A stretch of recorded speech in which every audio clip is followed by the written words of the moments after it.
All right, this is Randalicious, and welcome to the 36th Hexis podcast.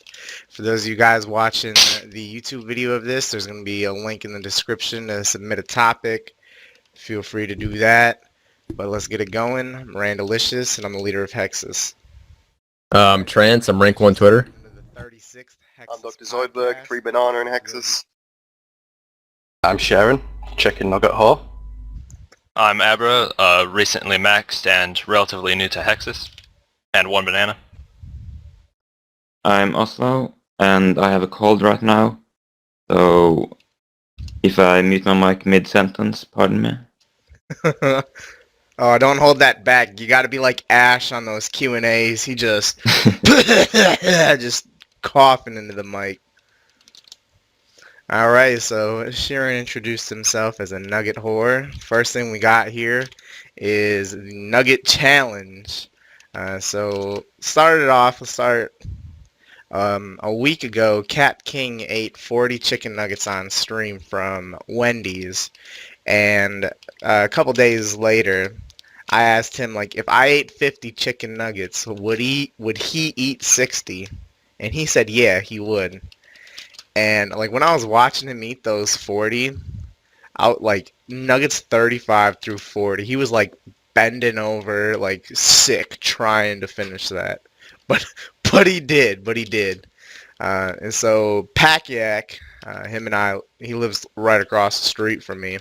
We went and picked up 100 chicken nuggets and attempted to do 50 each. So we went and picked it up. Oh, by the way, if you can check out my Snapchat story right now. There's still a few images of the pre-gaming for that. But, Pacquiao snuck some nuggets into my shit. I ended up eating 60 chicken nuggets. It was great. It was a fun time. I took like a 4-hour nap afterwards. Like I'm saying, like within 20 minutes of the stream ending, I was asleep. Didn't throw up, but fuck me, it was like 3,000 calories. But, and then a question for the rest of the guys is, what were some other highlights of the challenge, and how many nuggets do you think you guys could do if you were to eat? Yeah, so I enjoyed Pac sneaking some chicken nuggets into your box while you were gone. And I kind of like the whole the way you didn't know that you were on 53 instead of 50, and you seemed to think you were kind of like getting away with eating 60 even though you thought you'd eaten 57. Mm-hmm. But yeah, I enjoyed all of that. I think I could probably do 40 reasonably comfortably. I don't think I could get much higher than that. Like 50 would be really pushing it for me, I think.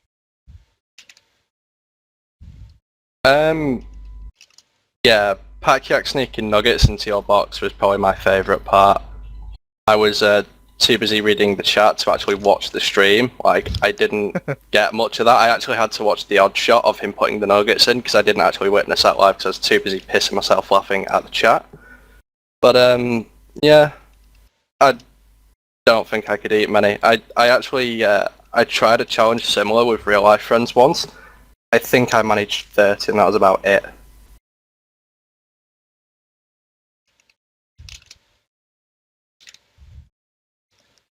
What about you, Oslo? How many nuggets? I haven't had nuggets in years, so I don't really know how they taste, but in terms of calories, it's only 3,000, so if you don't eat all day, it's not really that... Well, I imagine it's not that difficult. It's not just the calories, though.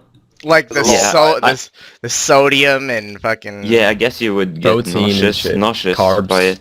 I think I'd get sick of them because they were so dry, man. Like, if there was sauce, I could maybe push it up to like 40, but just eating them one after the other dry. Calories you gotta intake. Yeah, I had to use sauce. Moist, man. It makes it like easier to swallow. Like, I respect you for doing 60 fucking chicken nuggets one after the other, and you didn't use sauce till the end. Like, fuck it was that, like man. it was like the last 4 that I think I used sauce on. I think I could do 40, 45, because I can go a whole day without eating. So if I went like a whole day without eating, and then didn't eat the next day until the evening, and was like 30 hours fast, I could do 40. Easy. Yeah, I still have not eaten since then, and that was about 20 hours ago. That day. Have you not felt hungry? Nah, I haven't. Like, I woke up and like I knew my stuff. Like, you know that feel like on Thanksgiving when you know you eat a lot and you take like that Thanksgiving afternoon nap and you wake up and you know you're still full. That's kind of the same. That's kind of the same feel that I had. Still haven't eaten yet. Before I ate the nuggets, I had just a couple like packets of gummies beforehand. But yeah, I mean, I don't, I don't expect to eat until maybe like 10 p.m. or something like that. All right, but let's moving on. So Sheeran is the newest member of Hexis. He agreed to join if I ate 60 nuggets, and I did. So Sheeran, did you think that I would be able to do 60 of them when you made that agreement? And is there anything else you'd want to say about it? You know, I know you had a great tweet when you were like, my whole RuneScape career is going to be decided by these 7 chicken nuggets. Yeah, dude, like, literally 5 seconds after I posted that, Trance retweeted it. I'm like, holy fuck, lads, I've made it. Big leagues now. Okay, so the original one that I said was 70 chicken nuggets, because what did Pac bitch out? Was it like 30 or something like that? Hey, hold on. I went and looked back at it. 27! Yeah. 20. It's like a standard meal. Oh, Yeah. man, you could have gone for 73. Nah. Oh, Lord. Oh, You damn. literally could have. It would have been 73 too on it. Wow. Yeah, it would have. So yeah, no, I originally said if you eat 70 nuggets, I'll join Hexis. And what did you start giving up at? Was it about 45 that you started to really struggle? Yeah. Yeah. So everyone was like, oh, Sheeran, will you do 60? And then Yak was going on stream going, oh, if he agrees to 60, will you go for it? Will you go for it? And then he came clean and told you that you only had 7 more to go. That's when I put the tweet out. I still want you to finish 10 more nuggets on stream, man. I still want to hit that 70. I mean, like, try it again, or just like 10 random nuggets? Man, Try it again? I can tell you I will not be eating McDonald's or chicken nuggets for many months. Many months. Well, I think my loyalty is to who can eat the most chicken nuggets on stream now, so if anyone out there runs a clan and wants to go for like 80 chicken nuggets on stream, I will You join are a that clan. nugget whore. Like, if Cap King actually raises you next week and he goes for like 70 nuggets on stream, I'm going to his clan chat, dude. Hey, there is. I'm dropping. Hold on, let me say this. Hey, Cap, if you're watching this, there is no way in fuck you could eat 70 McNuggets. And he's doing it in like 5 hours. Those Wendy chicken nuggets, they ain't shit. Those McDonald's ones are bigger, nastier. More sodium. Yeah, they're pretty They bad. fuck you up. Alright, so next we got tweet of the week. So over the last week or two, what was your guys' favorite tweet that you saw? Well, pure coincidence. Literally just put out a tweet 5 seconds ago. So you go check it out. Just a coincidence. It's pure coincidence. A coincidence. But the tweet last night about Kobe Bryant hitting 60, that was fucking good. Can you imagine if I didn't think of that? Yeah, I would have beat myself up. Yeah, for me, like Trance made a tweet for me last night after I ate the 60 chicken nuggets. Kobe Bryant had his last basketball game, and I know many of you guys don't keep up with sports or anything like that, but he's one of the greatest basketball players of all time, and scored 60 points in his final game, and the Trance photoshopped my head on onto an image of him with 60, and that tweet to me was just fucking hilarious. I was laughing so hard because I was like laying in bed and he was like, "Oh my god, oh my god, oh my god, Kobe Bryant 60," and then like 2 minutes later he had sent me the image. It was great.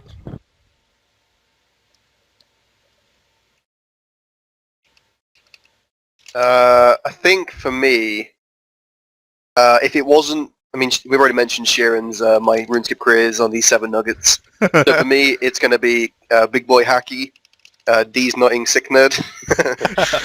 Holy shit, I saw that. I was not like I didn't know if Sick Nerd was serious at first. Like I thought he was trying to get played, but he genuinely got He tricked. fell for it. That was hilarious.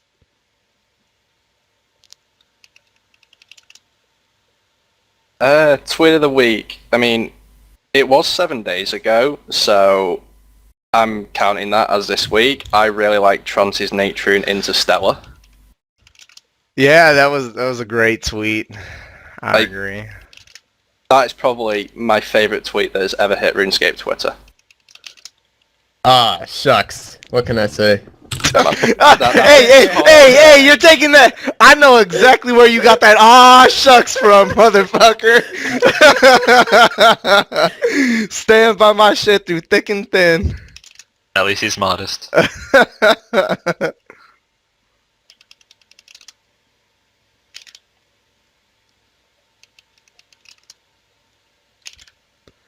Anything for you, Oslo?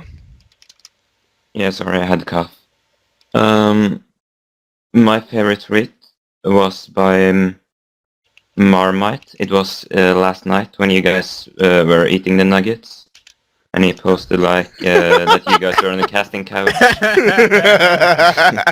And it was the porn bill. It was the best thing. Yeah, that was real fucking funny too. Lot of great tweets going out in the last week. Actually, Old Spice had a really good one as well. Oh, yeah. Oh, what was it? It's the glory one. Like, How is RCP King even real? That was teleport it. That away. was- Just Yeah. teleport. That Yeah, yeah. Hey, That was that was real good. That was real Yeah. good. Very It's been a very. good week of Twitter, guys. Yeah, that was just a big things fantastic. from the old school community. We're like on a new level of just quality tweets. Alright, so next up is the AMA that the JMods did, and here let me link it in the chat for people who are interested in it. So the old school team had an AMA, and they answered a couple questions. Like one question was asked, like, if you could add one thing, what would you add? John responded to that saying he would add sailing. What would you add if you could add one thing? Yeah, of course he said sailing. That was his baby.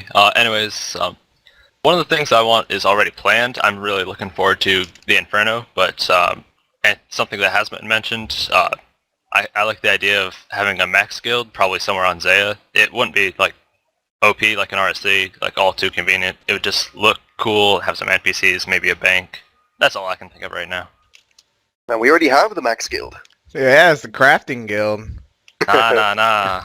You won't Not see good. someone in there that's not maxed. Not You enough. just won't. I would be interested in customizable interface, similar to what the RuneScape 3 has.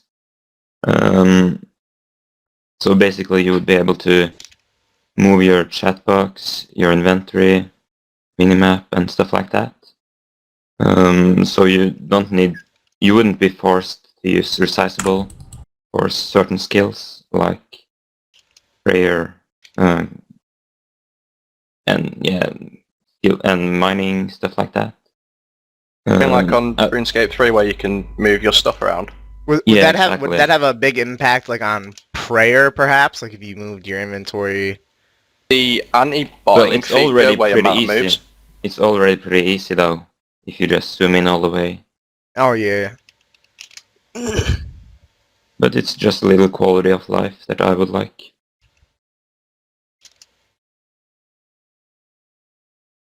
I would add a clan system. 100%. Not like Citadels. I don't know everything. I don't know everything about Citadels, but I know there's like some avatar shit that follows you around and gives you like 5% increased XP. That's stupid as hell, but having an in-game clan system definitely top of my priorities.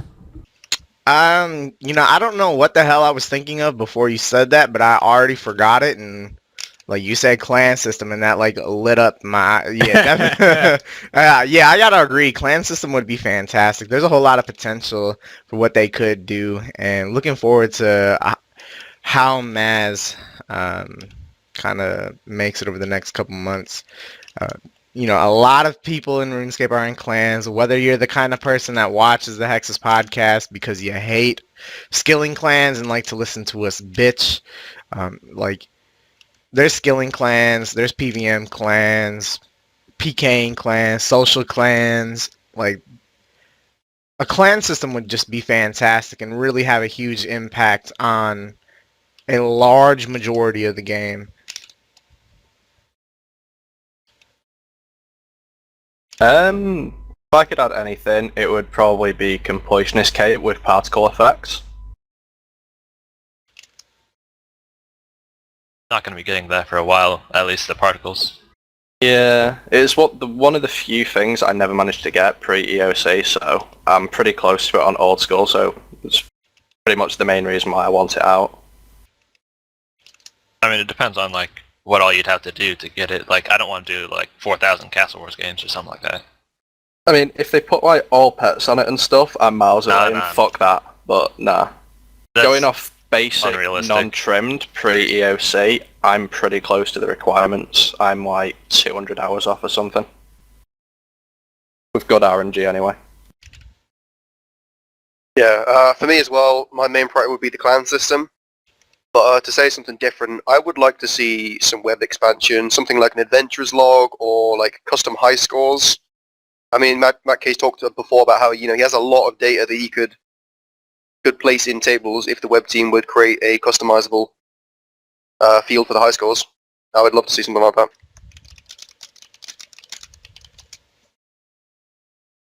Alright, so when he talked about Matt K having a lot of data, something that he did say was that he would consider doing a special data stream where he would showcase a lot of statistics about the game. And like we couldn't even imagine what kind of stats he's got, with that data warehouse and everything like that. So like, would a data warehouse, or not a data warehouse, just like a data stream be something that you'd watch? And is there anything you'd particularly want to see showcased on it? I'm really glad that Matt K is willing to do this, and I would definitely watch it, and things I would like to see that I would be interested in are things like how many people log in every day, excluding bots, and also for Deadman mode, like how many people quit after they die for the first time.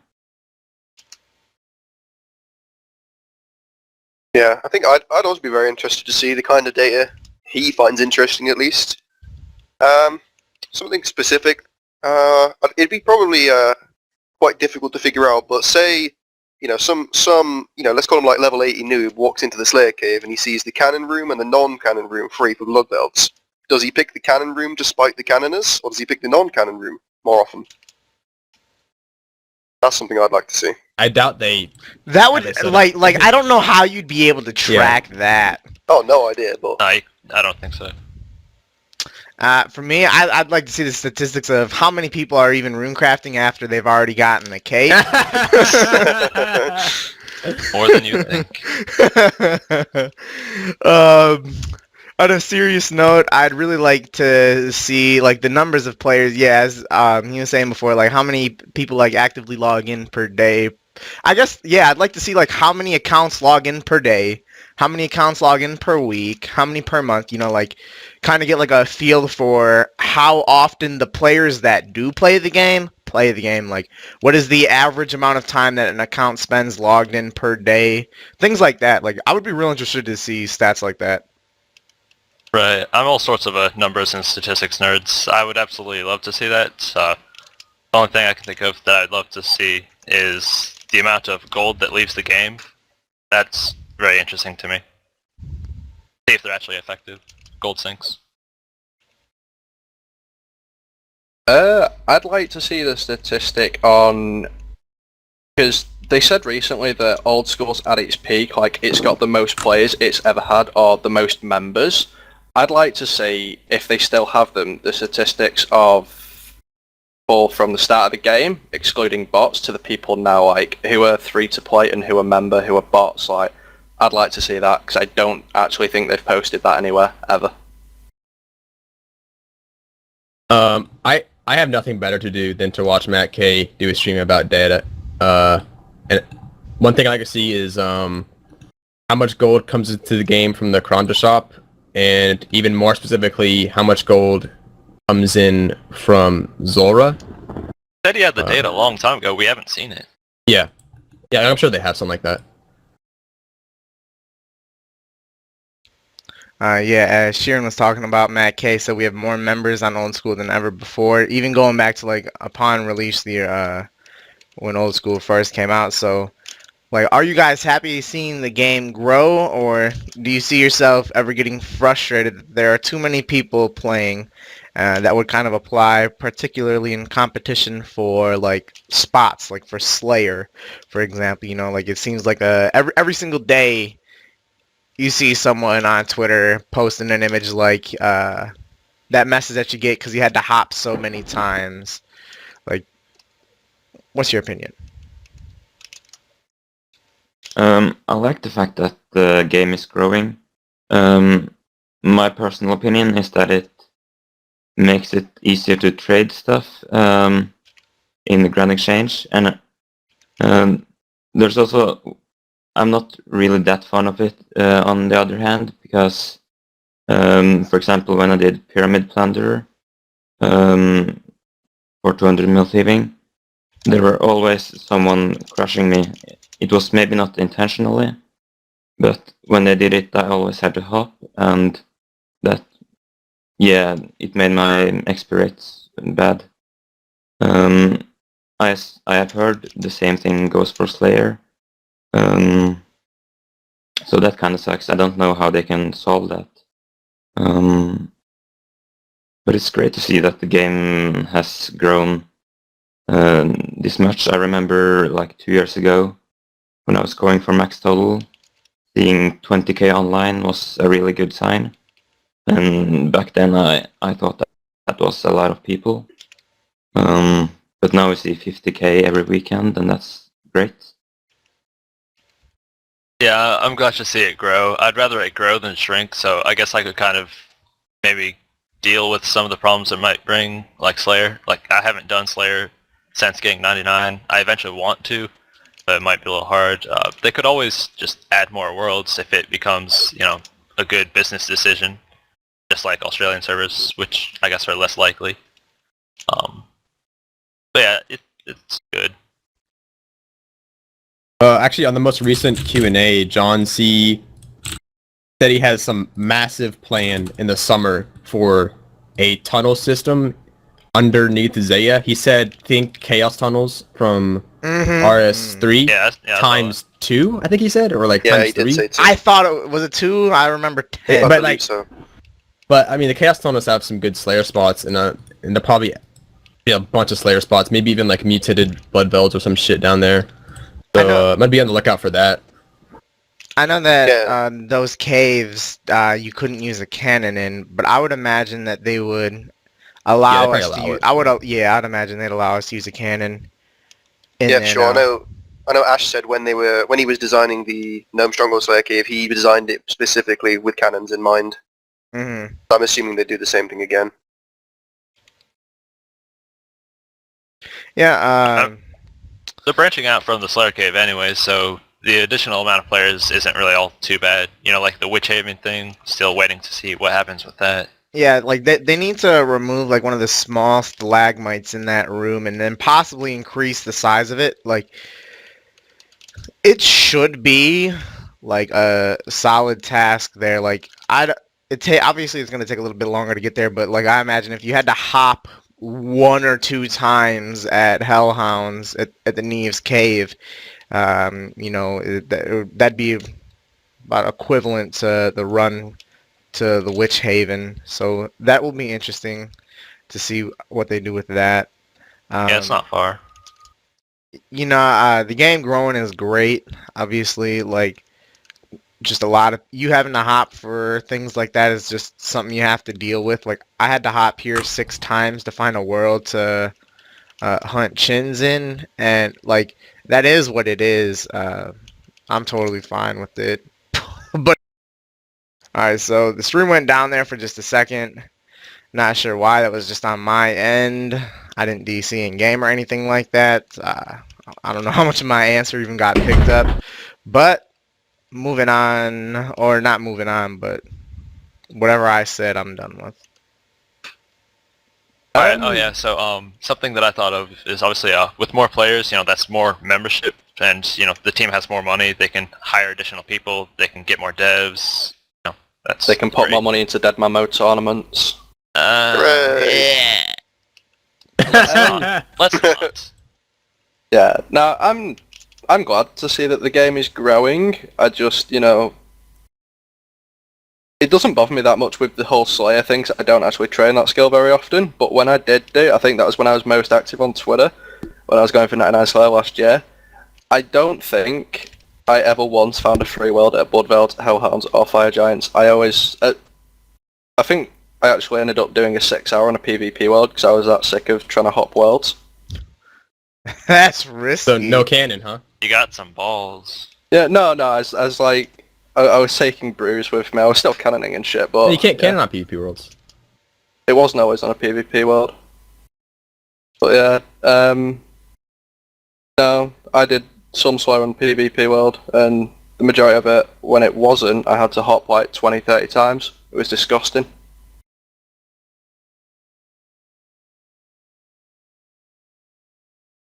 Yeah, so obviously there's the frustrations of like, yeah, lately I've been having to hop like a few times when doing Hunter.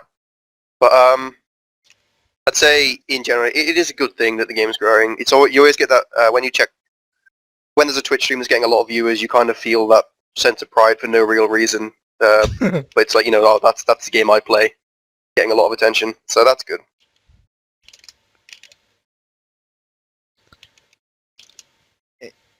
Yeah, alright, so moving on, another question that was asked on the AMA was, Ash was asked about, like, the efficient mentality, like, pretty much indirectly, like, a Hexis member's mentality.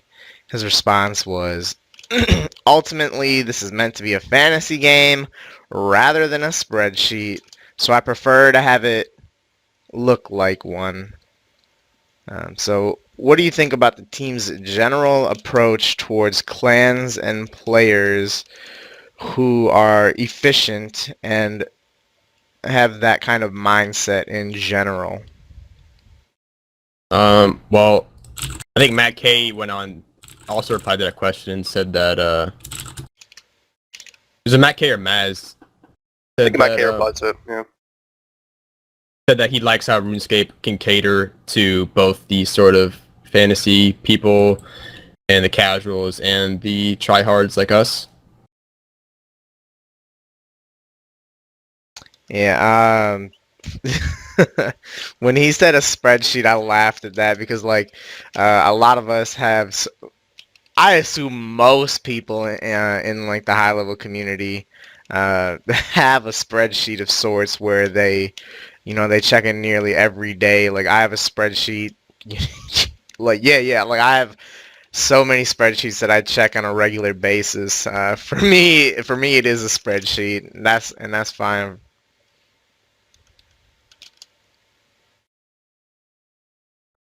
I'm under the impression that they value our opinion just as much as any other players, if not more.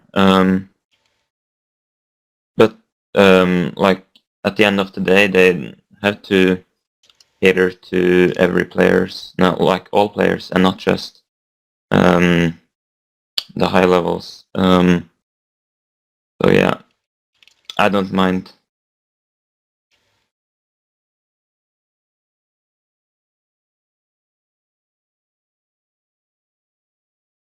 Sheeran? Yeah, no, sorry, I was daydreaming. I mean, wasn't John C in Hexis? Like, isn't? Yeah. Yeah. I don't know. I think their approach towards it is like, do what you want. Like, they just want to cater to everyone. I don't know. I don't really think they have any general approach to any specific type of player, you know, like casual PVM, PKer, log on at the weekend, elitist. I don't think. Yeah. Well, before I make my point, some guy here at the Hunter Spot says I have to give him a shout out or he'll crash me. So,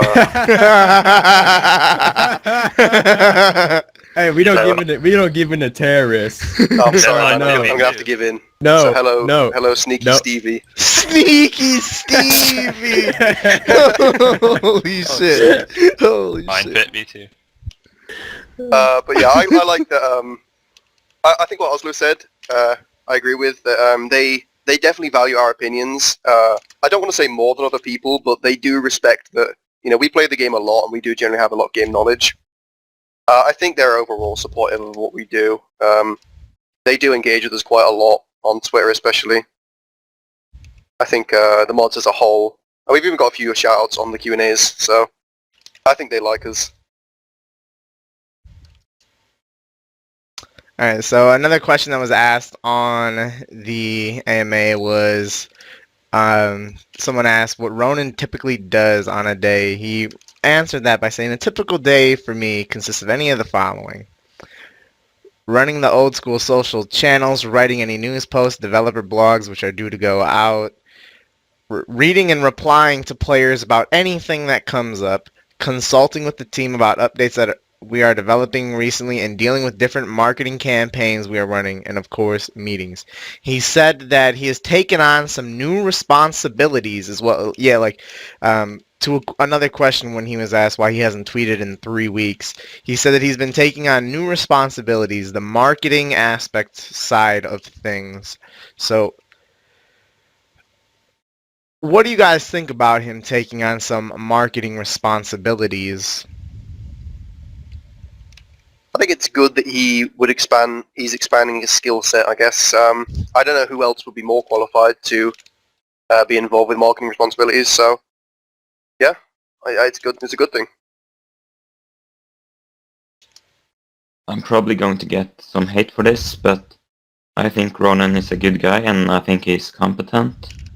The fact that he hasn't tweeted for a while just goes to show that he's taking his new responsibilities important. And like he's prioritizing his new responsibilities. But I guess that he hasn't tweeted for a while just it's not good for his reputation. Yeah, I'm confident that he will make up for it. Alright, I guess it's fine for him to branch out, but, you know, especially because we don't really give him enough credit. Like, he says, like, he does all these things, but we don't really see it. So we're like, oh, we can just get rid of Ronan, we can just get rid of Archie, but lots of stuff we don't see. But at the same time, it's kind of weird that Ronan, the community manager, is doing marketing. Like, not really his job, so I don't really know if he should be doing it. I almost think that should be just something that's Matt K should be doing. Someone else, I don't know. I don't know if there's anyone on the team that really...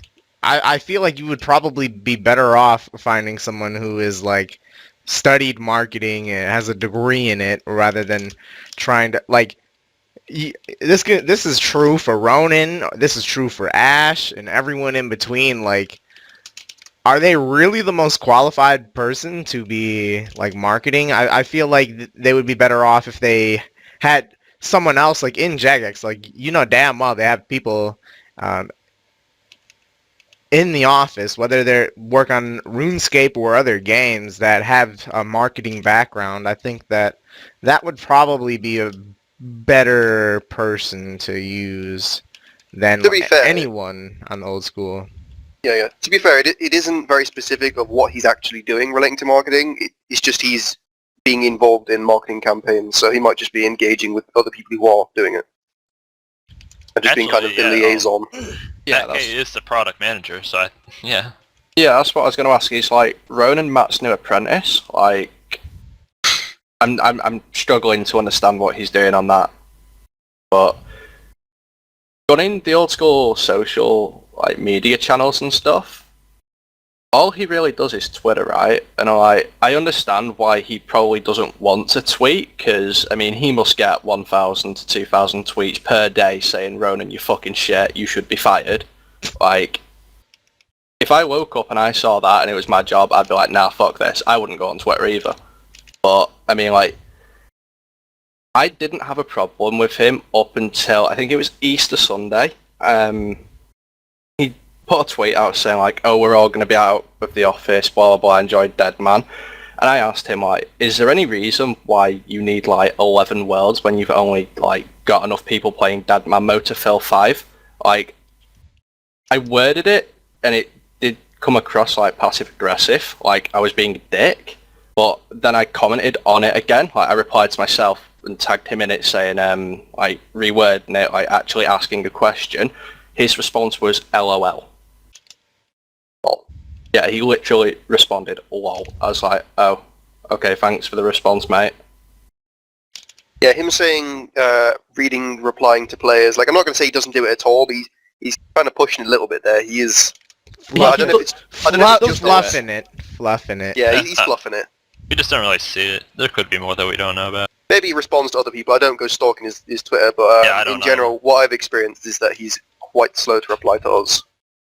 Anyone, not us. Isn't he really active on Reddit though? I don't He has use been lately. Reddit, but I've heard that he's super active on there, so maybe he's just swapped social medias for a while. He'll like main Reddit and like just discard Twitter and then just swap them around again.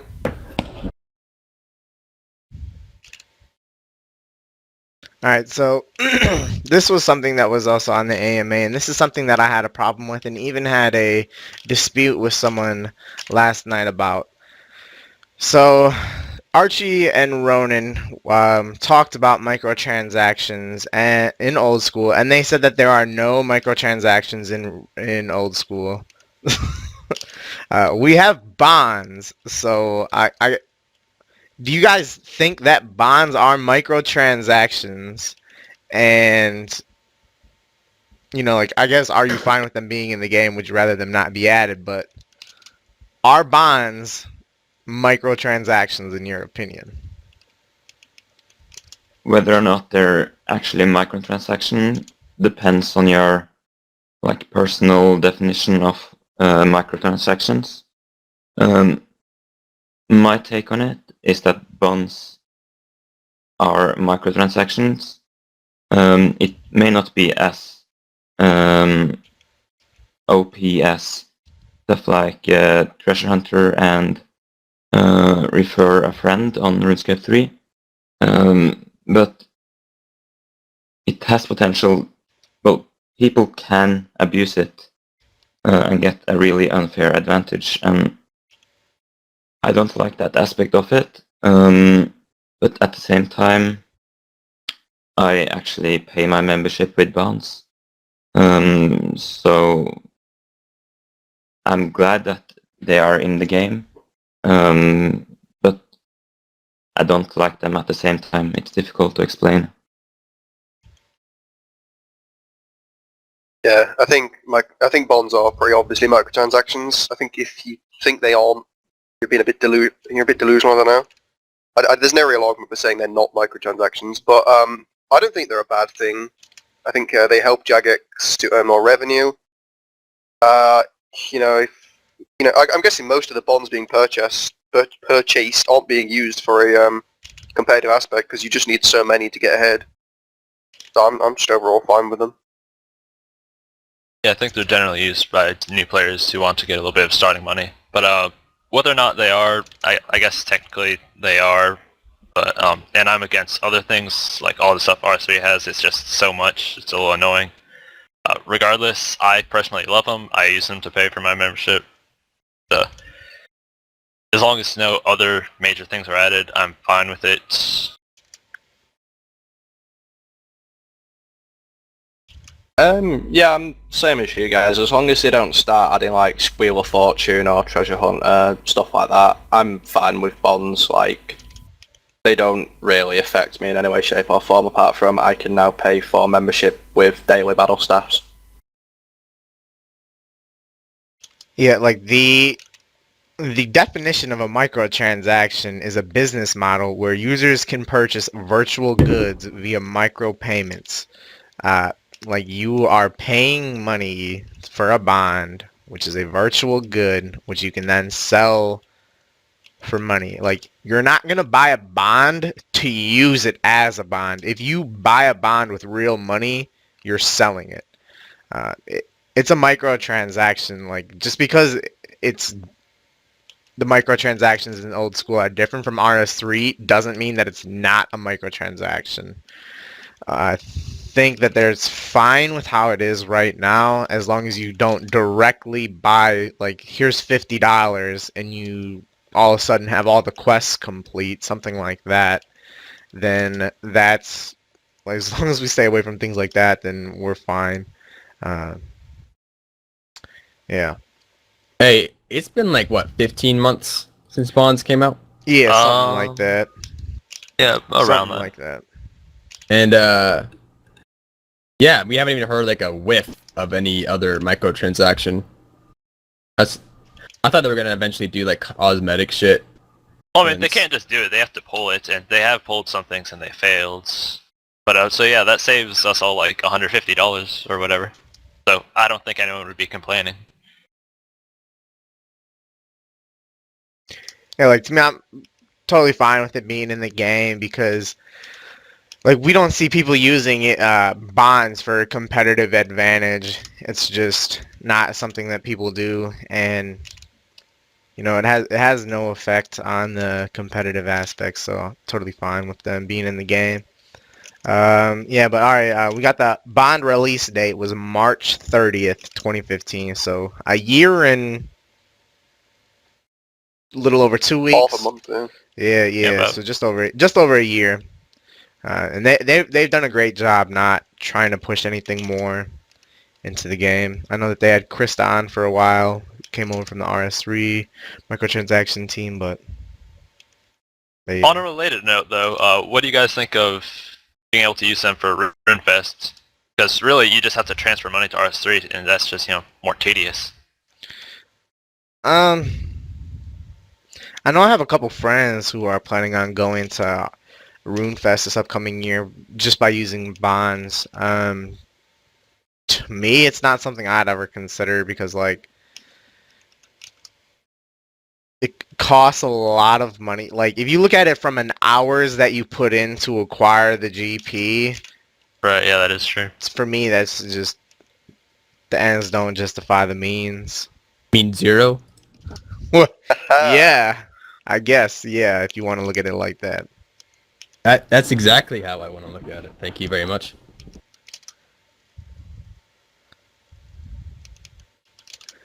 What about you other guys? What do you think? I mean, if people want to do it, it doesn't affect me at all. I guess if they did add it, it would raise the price of bonds, at least temporarily, so that might annoy a few people. And didn't they pull something like that for old school? I think so, yeah. I thought they did as well, and it failed. I know they pulled name changes at one Yeah, point, that might have been what I'm thinking of. which I think is kind of silly to have failed. Well, it just raised the price of bonds, which, you know, a lot of people pay for I mean, membership not with bonds. really that much. There's Oh, well, it will have an effect, though. well, yeah, technically it will raise it by a little, but honestly, I wouldn't care. Like, if I had to pay like 100k more, it's still so relatively cheap. So little work I have to do. Daily battle stabs, maybe like a few minutes of something else. Yeah. I wouldn't be that bothered, but they would have to pull it, and I don't see it ever passing a poll, to be honest. Do you think I don't know any other form of microtransactions would pass a poll? You know, whether it be for something cosmetic or a name change, anything like that. Do you think there'd be any No. kind of... Yeah, I really doubt it. The only reason we have bonds in the first place is because they lump them in free-to-play. Wait, did they pull RuneFest for old school? I I don't thought think so. they might have. maybe like really far back last year, like when Krista was there. Yeah. But I think I would personally use it, but I do like that it's there. I don't know, maybe if I had enough money in game and I had the free time and I had like a whole bunch of friends I was gonna go with, then yeah, that sounds like fun. Maybe I would do it.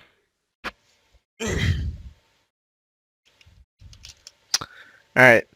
Another question on the AMA that the mods answered was, how was the friendship of the team outside of work? And who would you most like to spend some time with, like on the team? And what would you want to do if you had a chance to hang out with someone on the team?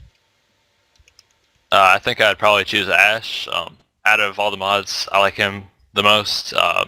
Then I remember one of them mentioned, I think it was Ash, mentioned the team, like different groups do different things. Like Ash generally just goes out, has some food, drink with other mods. Some others go to the gym together. I would, just like to go have a meal, talk about, like discuss like the programming side, get to know some more about the history, just, nerd out.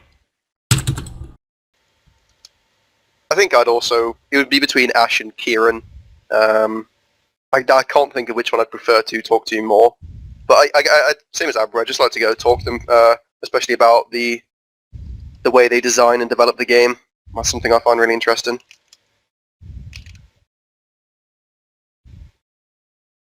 I'd probably go out for food and drinks with Kieran, see how he enjoys working for Jagex, seeing as how he used to be a player and he used to do YouTube on it back in the day. See if it's like working for them and seeing it all, if it's lost any magic, if he still plays. I also really fucking like his accent. Main reason why I'd pick him. To hear him say book. Book. I would love either Ash or Kieran, and like we wouldn't even have to. Hold on. Let me also. You know what? Fuck that. I wanna do it with Weth. I want to see, like, I would just want to watch what he does and how he goes about doing his job. He's a very mysterious character, and we really have no information on how the banning system is, and I would just like to have an opportunity to be able to just kind of watch him do what he does and kind of ask him any kind of questions that I have. I think that would be really interesting to see what his whole process is and everything like that. I feel like that'd be a lot of information that I would find being very interesting. And you could also give him your list of bots because he blocked you. Multiple times. Why aren't you doing your job? What's Hey, the source what if of you showed I'm up to doing your job RuneFest for you. with a list printed out? Like a scroll. Yeah. 3 feet long. You know he'd be throwing that shit in the shredder right away. But I think it would be a lot of fun also to Kieran or Ash. I wouldn't really like want to go out and like do really anything with any of the mods, like in that matter. I would just like to watch them go about doing their jobs and kind of like shadow them and ask them any questions that I have. Just think it would be real interesting to watch what they do and everything like that. You mean just like go to the office with them and just watch them when they're working? Yeah, I would sounds love fun, that. too. I would really love that. That should be more effective in terms of what I said. Yeah. Yeah. So, what were your guys' overall opinions on the old school teams AMA on Reddit? Were there any highlights that we didn't cover so far? I actually read all of the JMod replies. In terms of highlights, nothing really comes to mind. I didn't know Maz was as has worked at Jagex for as long as she has. I thought she was like maybe just a couple years at Jagex, but she's been there for like 11 years, she says. Oh wow, as long as Ash. Yeah. I don't really know anything that stands out. I think it might have been out of turn, whatever. Because I read it like last night, so I'd have to go through it all. But I like that it happened. It's some more visibility. People got to talk to them. They're less mysterious, I guess. Not really a highlight, but it's funny that someone asked about memes and Monkey Madness too. and they're like, nah, it's gonna be free. I think one highlight for me was that someone asked about Mod Reach being fired, and they still, this is, I don't even know how long it's been, honestly. Like, probably about a year, and they still Over a year, yeah. Almost a year. They still will not go in depth as to why he was fired. That to me is still very interesting. Well, I mean, they mentioned that the specifics of it could, impact his prospects of getting another job. So that'd be up to Dan to talk about. Yeah, I was But gonna they mention did go that. for the It's kind of- vague parts. They implied that from their perspective they'd be okay talking about it, but it would be up to him because if potential employers saw it, it would impede his ability to get another job. But yeah, I can't think of any particular highlights. As Trance said, I read through all of it. There was nothing particularly exciting or interesting, but I did enjoy just overall reading through it, seeing what they replied. I didn't realise what's Weth's title. It was Brand Protection Specialist. I didn't realise he was the Brand Protection Specialist, but I learned that. But yeah, it was nice to see them give their opinions on things. Hey, it was like the number 3 Reddit post overall, like on r/all or whatever. Yeah. I'm sure That's pretty crazy. that brought a lot. I'm sure there's gonna be hundreds of people, maybe even thousands, that had no clue that Old School was around. That now have an idea that it's back and everything like that because of this AMA. So I think like things like this are really great. The amount of the numbers of players that they attract, I think, are probably really underrated. Like, I'm sure most people don't even think about what kind of impact that has on a player base, like in getting new members and things like that. But things like this are fantastic. Love to see more of those in the future. Kind of wish Mod Ghost was available. He wasn't in DMA. Oh, I didn't catch that. All right. So next up, what do you think a Hexis AMA would look like? Would any of you guys participate in it? The thing is, that it wouldn't gain that much traction because I feel like a lot of the community still don't know what Hexis even is. But I think there are a lot of people who are genuinely interested in just why we play the way we do and our daily routines and shit like that. But at the same time, that's the kind of answers you get from the podcast anyway, so I don't know what kind of relevant answers they'd be able to get from it. I mean, I would participate, but I don't really see the point. If people tweet me shit, I generally answer them anyway, so... I feel like it'd be pretty repetitive, and there'd probably be a lot of flaming going on instead of just questions, but regardless, I would definitely take part. I'm enjoying this so far.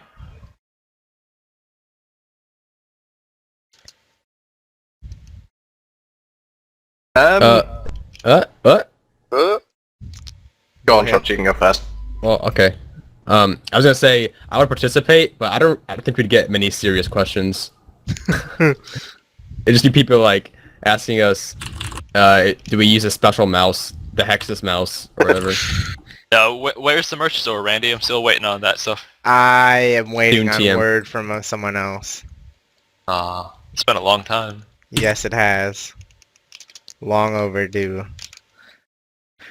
Yeah, I think it would be a lot of fun for those who have genuine questions. It would be a lot of fun, I think. Yeah, a lot of it would just be flame and jokes and shit, but I think it would be a lot of fun.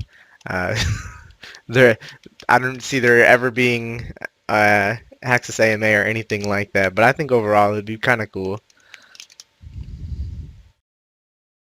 Really? You don't see Hexis doing an AMA?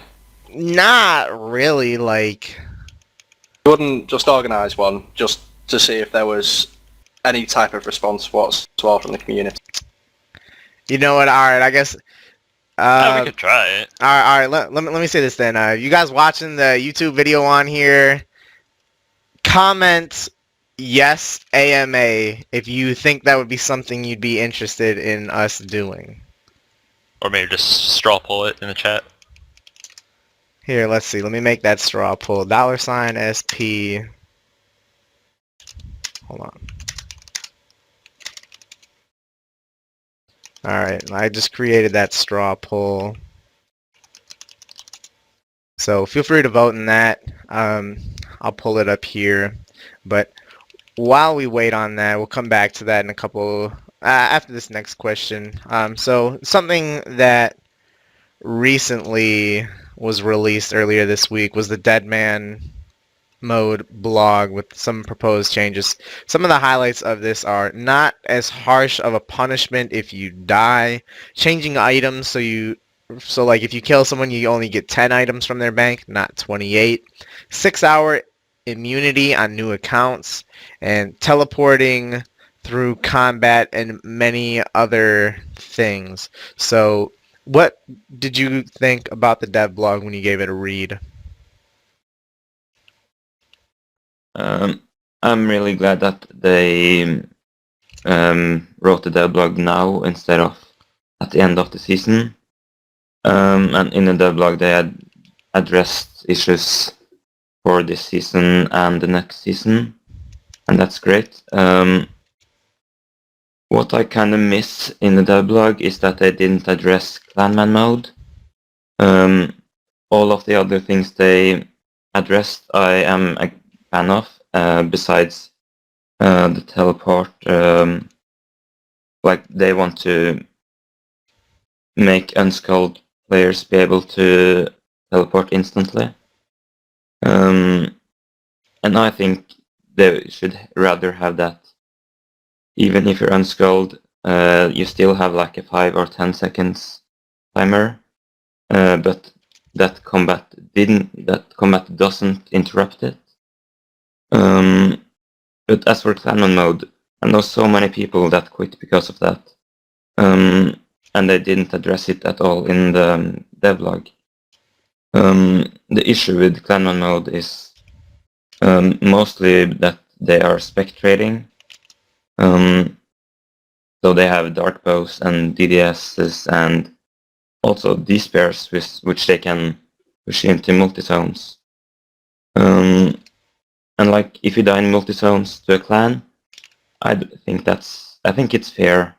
I'm more annoyed by the fact that clans are almost guaranteed to kill you, even in single combat, because spectrating is so overpowered. And I'm not sure how they can fix it. Somehow suggested PJ timer, but clans can also take advantage of that. So we just gotta wait and see what they come up with. Yeah, I mean, I think you're the only one here that's really played like a lot of Deadman Oslo, so you Shout out probably to Oslo, rank 1 Deadman mode. rank on Deadman mode. Rank 2, Iron Hagger. He passed you rank today? one. He passed you today? Yeah, he passed me. Alright. Damn it. Yeah, quit 2 Anyway, days ago. I don't know, so I can't really give any opinions on like the mechanics involved, but I'm really surprised that they launched this season with no significant changes to the original Deadman, because I think everyone saw it coming. Are the But, I mean, changes if that the they're mods- proposing, is that to this season or for next season? I think they'd be moving it right away, I guess. That's what it looked like, at least. Yeah, well, I mean, obviously, except like GE wouldn't be until next season. Okay, yeah, but I don't know, like, from the start I've always just thought it's a really flawed concept. However, everyone that was backing the idea was really excited that it was kind of a, risk it all PvP mode, and that's what it was pushed as. So I'm thinking, I'm kind of upset to see it pushed away from the risk it all aspect. It looks now like you're just going to be punished for sculling, and people are going to be hunting players with skulls. Yeah, like it almost seems like it would be not worth your while at all to attack someone that wasn't skulled. Like, if they're going to be able to teleport through combat, your risk of dying almost seems non-existent. Like, you wouldn't be worth someone's while. Yeah, there's still some stuff that needs to be addressed and changed a little bit more. Like that teleports, I would say either consider combat or make it like 5 seconds instead, because it's like way too safe for that. But in general, I absolutely love their proposed changes. Like, I'm actually somewhat considering playing like next season. Whereas before, I'm like, nah, it's way too punishing. I would hate to lose like everything. It'd just be so cyclical, and I'd fall behind.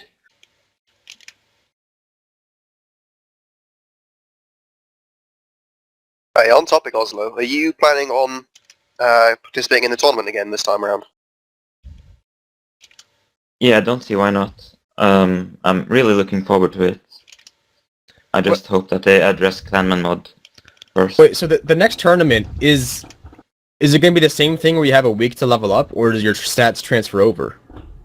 No, you restart at level 3. I don't like that. I think your stats should transfer over from this season. It'll Yeah, I be kind the of agree. top 2K. Top 2K Yeah, will so the have top access 2K to the people, other, yeah. everybody else gets deleted. Top 2K people are main. Well, there's like benefits to each side because with only having 1 week, it's unlikely there's going to be stuff like Dragon Spears and like a load of like overpowered gear. But if it is, reset and you've got 1 week, it really favors those people that can play 15 hours a day. So, Yeah, but with the way it's at now, it's what, 3 months, 4 months? 3 months. 3 months. How many hours we had to put in to get a top 2K rank by the end? Like 100, if even. Not much. No. Yeah, just 1 or 2 hours a day. It's really easy. If Because not, I would say people less than that. drop out. People drop out. It'll be so easy to get top 2K. Yeah. Especially But- in the next seasons where death is pretty much less punishing if you stay like low level. For the new tournament, are they going to, just skimming through the blog then, are they actually going to address fog? Like, Yeah, they made a lot of Yeah, they changes. said they do something Yeah. about that. They don't know Yes, what I- exactly yet. It looked a lot better. I really did enjoy watching the tournament as much as I shit talked Deadman mode. It was really fun. We were all cheering on Oslo in TeamSpeak. I fell asleep, like, I tried to stay away to watch it, but I fell asleep like 20 minutes before it started, and I just looked at YouTube afterwards and Twitter, and I seen like, I don't know what it was, man. It was just people dying to fog. I don't think there was any fighting from what I seen from the clips. Yeah, it's Yeah. a learning experience. Yeah, like, I was hiding for the first 50 minutes. And the Yeah, last they 10 showed it on minutes, stream like 4 minutes in. But it's Yeah. all a learning experience. yeah, I freaked out and I had to hide somewhere else. And Yeah. but like the last 10 minutes, everyone was running from Varrock over to Faladar, and it was just such a mess and bad. Like, it wasn't executed correctly. Yeah. Besides like addressing the clan man mode part of it, what are some other major changes or any kind of changes that you would most like to see them tweak that you think would improve the overall quality of the game mode? I think they should remove all trade and make it so you can only use Grand Exchange. Yeah, agree that with has that. been suggested, and it also makes it so you can't do transfers between the servers. Oh, Yeah. and also they should just make them separate servers. You know, like how there's classic servers, old school servers, RuneScape 3 servers. You know, so we don't have to lose worlds. Instead of taking up worlds. yeah, we don't have to lose worlds. Well, they would have done that, but because originally you were going to have to pay extra membership to play Deadman, but obviously the trade-off for not having to pay membership is there are no separate worlds. So I that's a don't good think they point. offer them at this point.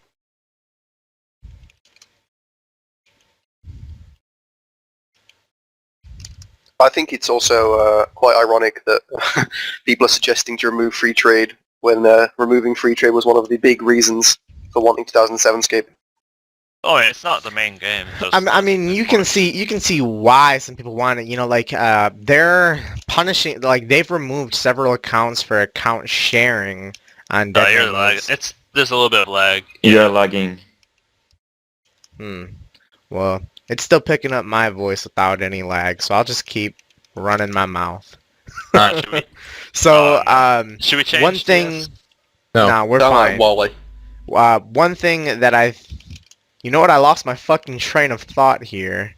Oh yeah, like with them addressing like removing people who are account sharing in Deadman mode, like to get an unfair advantage, you can almost make the argument that like the same kind of unfair, or whether you want to say it's unfair or not is subjective, but if you want to, you could argue that like people transferring money over to get the best gear is an unfair advantage as well. So like I can see why there are people who want there to be a GE and no free trade, something like that. Like, it kind of makes sense to that degree, but I don't know. I don't know how they would like it.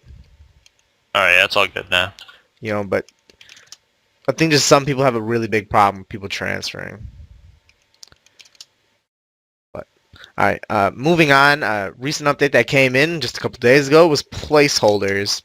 Have any of you guys started using them? Have you spent time organizing your bank with them? What are your overall thoughts on placeholders? There's a lot of good feedback on placeholders from the community. And I'm kind of an exception regarding that, because I don't like placeholders. It may just be that I'm reluctant to adapt to it. I'm just so used to having placeholders already, so I don't have any use for it. I'm not using it right now. I think placeholders was a good update. A lot of people are using them. A lot of people like them. For me, my bank was already pretty organized, and problem is if I enable placeholders, it's really annoying with the rune essence pouches because I want a full bank, and if you click deposit all with S pouches as placeholders, then they Yeah, put no, the just pouches don't make back it a in. placeholder then. Yeah. But I would like to use placeholders for like the actual rune pouch, like the ones you put real runes in for a farm run, but it's not worth enabling them just for that, because that's really all I would use it for. So I don't really use them. Yeah, that's the same as me. The only thing that I've used it for so far is my rune pouch, and I like it. It's a good update. It would probably benefit you if you didn't already have placeholders, but I had placeholders on literally everything that I use, so... Like lumberjack? I actually do, yes. That's some Oh commitment. yeah. As long as you take get both My- sets. Yeah, sorry, did I not tweet that at you? When I was originally going for the full set, I got legs last. I had 2 tops and 1 Oh, leg. no, I remember this, yeah. Yeah. Took me 33 minutes, I think. Get both, yeah. Yeah. Lucky. Yeah, Wow. mate. Wow. Same as Sheeran. I'm not really using them much. I moved my rune pouch further up my tab, but in general my skilling tab was already really organised. Just let me move my rune pouch, so that's all I've really used it for. As an update, I think it's a really good update, and I'm surprised that they did this because they talked about it months ago, and Ash said that it would have a significant performance issue. Oh So yeah, I'd like and to see they how he got it around out that. so fast. Yeah. It seems to have no They- issues. I'd really be interested to see how he's done it, just from a curiosity perspective. Yeah, fine job to turn over how quickly it came out. I like the update, yeah. I have not yet had a chance to organize my bank or anything like that with it. There's a lot of things that I'll be using it for when I get around to doing it. I just haven't had a time where I've sat down and said, all right, it's time to do this. I've got like 1 tab that's organized, that's it. The rest is just a crapshoot, so I'll get around to it at some point. I like the update overall. And, I know that one topic that we had a long time ago, you can, I don't know how many podcasts you can go back. We're talking about placeholders and even presets. I will say that I'm sure that this has had an effect on people being more okay to the idea of adding in presets, because I know that it has made me more open to it. Placeholders, yes. Presets, no. Please, no. But anyways, out of habit, I don't really use them. I love the update, and I love that they're, looking for feedback, and they actually made an update to it, like, literally the next day, in terms of, like, potions and stuff. The only way it's really impacted me is I had placeholder, like, skill capes and, like, diary cape and whatever, so I alked all my spares, so, hey, that's a free, quote-quote, free 1.5 mil for me. That's nice, but, yeah, I already had, like, placeholders for anything that it might be relevant for. Like, I had glories of all charges, dueling rings of all charges, potions of all doses, and when I decant them, I'm not gonna do all instead of all but one, just out of habit. So yeah, it doesn't really do anything for me. And I already had my bank all organized anyway, so that didn't affect me. I forgot that I did have placeholders of all the capes as well, even a placeholder max cape, which I really regretted getting. However, I do plan at some point in time adding that into my house. I just need to put it in the room and do everything like that with it, but that's what I'm going to do with my placeholder stuff. I'm not going to alch them. I know that no one's ever going to see any in my house or anything like that anyway, but I'll probably just throw them in my house, kind of like jickle them. They I talked do this like week. that you don't have to get placeholder for some things that are annoying though, like Lumberjack or Prospector. That is very nice. So I have it in my bank, and I'll just use Yeah. placeholders for those, so they don't move around. And because when I want to put it back in my bank, I would put it in the same place, and that'd be really annoying. They Yeah, talked like this week about being able to sell your max kit back to Mac potentially, because apparently you can't alch them for no real reason. Yeah, for a reduced price. For a reduced price, obviously, which would be nice, because I have a spare one, which I regret getting. I mean, if they gave you like 2 mil back or something like that, you know, lose a It'd be couple hundred like K on it. 60. It'd be like 60%, I think. Yeah, I'm assuming it'd be the same as high out price, so it'll be like 1.6 shit. mil or something. Well then, alright. Like 1.2. Yeah, whatever it is. Alright, next up, something that is being pulled right now is content pull number 42. There's a lot in this one, so some of the big things in here is a Treasure Trail expansion. This will be their third Treasure Trail expansion that they have done since release. Something big that it will include is a Master Tier Clue Scroll, and it will introduce some unique things like Third Age Axe and Pickaxe, as well as unique untradeable items based on how many clues you've done. And it will also include a pet, a Bloodhound pet, which will be an extremely rare reward from doing that. And some other noteworthy things that they'd be pulling are God blessings, which would like go in your quiver and have like a +1 prayer, some holy gloves +3 prayer, and some like ranging gloves, which I believe they have 1 range attack bonus less than Barrow's gloves. I don't know what the recs are on those, however, I know But it's that like 40 something. defense though. So Is it? Okay. Or no defense maybe. No, probably not. It's like Ranger 40 boots and range, stuff. no defense, like Yeah. the Ranger boots. Okay, yeah, so Go best through the of tunings then and such. appears. So overall, what do you think about them coming out with this Treasure Trail expansion? It's passing, it's coming, that pet's coming, everything like that. What do you guys think? I think it's another one of those updates that's just, it doesn't really impede on anyone, and people fucking love clues, so I'm overall fine with it. I think some of the, like the Bloodhound pet's really stupid, but if people really want it, I don't actually care. The +1 prayer bonus in Quiver, I don't really see the point, but obviously I'll get one because what else am I put in there? But overall, good update, I guess. Well, good poll. Alright, so it's last time I looked, everything was passing, which is cool, I guess. I'm not probably gonna do clues any more than I currently do, which is like never. But I mean, people love clues, so I'm glad that they're getting what they want.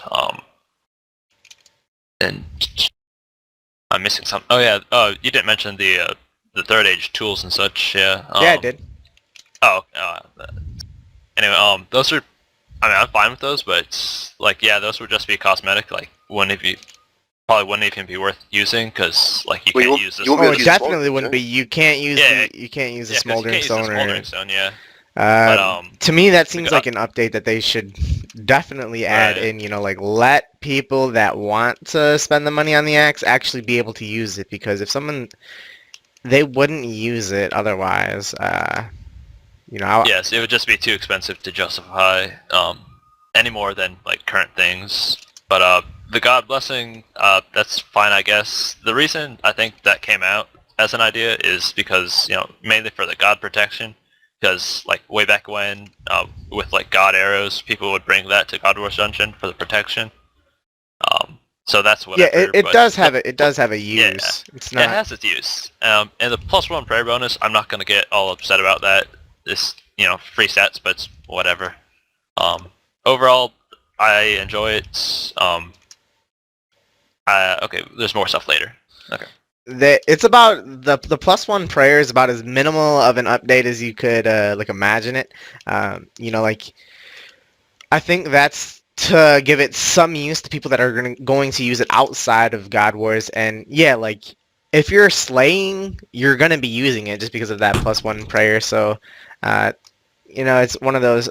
It's not really a power creep or anything like that, but I'm okay with it coming in.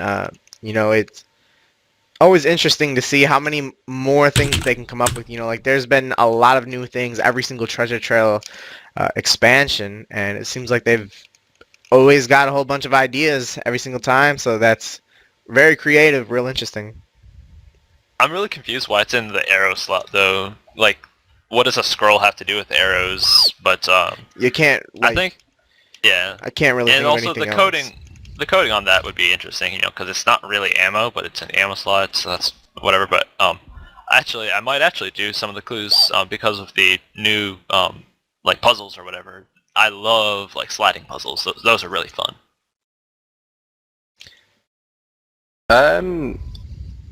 I'm interested to see the Bloodhound pet. Like, everything else is whatever. It doesn't affect me in like any way. I don't mind if they like come into the game. The God's Blessing will +1 prayer be nice. It won't make any difference, but it will be nice to have. Like, I will have them for that reason. But I'm interested to see the Bloodhound pet, because has it actually been designed yet? Have they put a picture up or anything? I haven't seen anything like it. I'm sitting here trying to imagine what it looks like. I can't. Yeah. It doesn't really sound like it would be that different from the.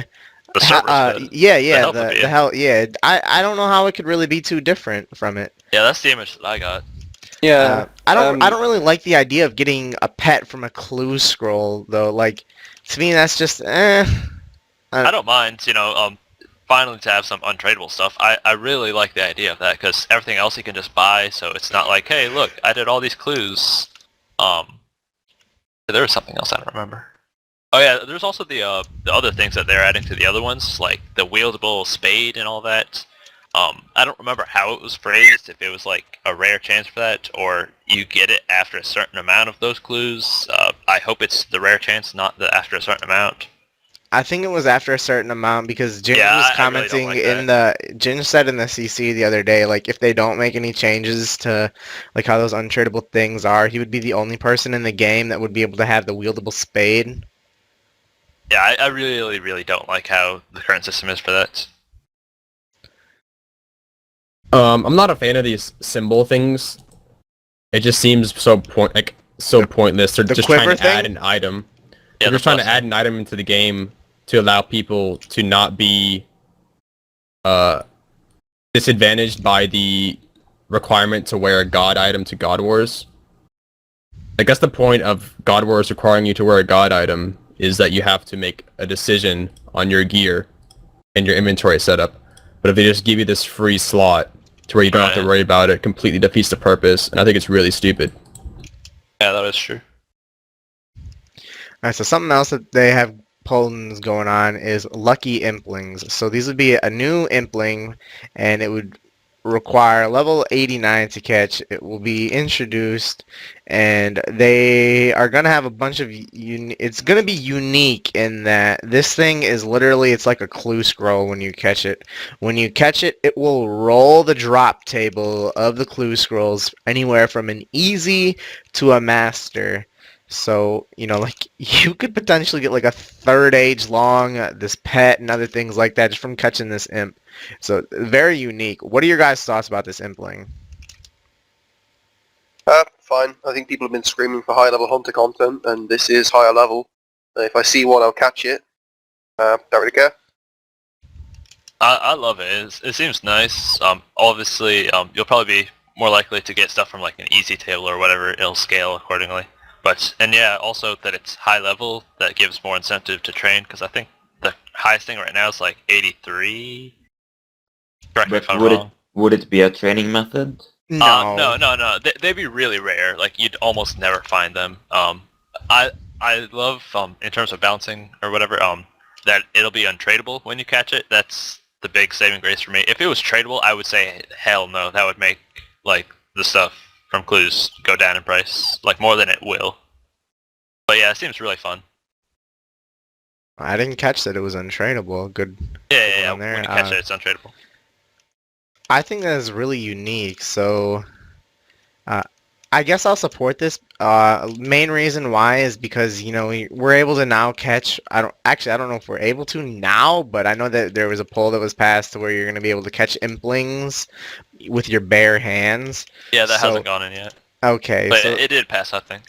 oh yeah, it definitely passed. So like that to me is like I would hate to see like a master or not a master, a lucky impling, and think to myself, like I will catch every lucky impling that I see. I guess dragon ones too now for that matter. They said they're gonna buff the dragon implings, but yeah, I like Oh, it. did they say that? Yeah.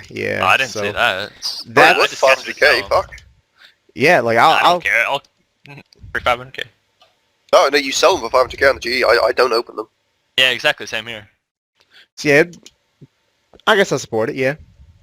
Yeah, this coupled with the barehanded catching is gonna be really cool. The barehanded, isn't it? You automatically get the loot when you catch it, so you Yeah. can't sell just the jar or whatever. Yeah. Yeah, I see dragon things all the time, like on a farm run or if I was doing Slayer, so it'd be cool to catch them. It'd be hilarious if one spawned in the wilderness and you caught it barehanded and you got like 30 H and then got killed for it. May even That'd go be into shitty. wilderness. Or like a Zami page or something Who like that knows? that would be lost easier. I don't I think don't I've ever seen one. I don't think they can go in wilderness. Well, yeah, it'd be I- interesting to see if they made I them mean, for the, specifically in the wilderness or not. Yeah, for the lucky ones, I mean. Nah, they won't make it the wilderness only. I mean, If- not only. if anything, I it'll be feel- like, If anything, Anyway. I feel like they would maybe try to put like a weight on these to where they appear more often in Zaya. Give that. yeah, some, I was just gonna say. They probably would. give that some more reason to want to be there. I mean, I think that's they recently fixed an issue with implings in Zaya because they were all getting stuck yeah. somewhere apparently. Yeah, they were getting stuck on terrain. That was like a month ago.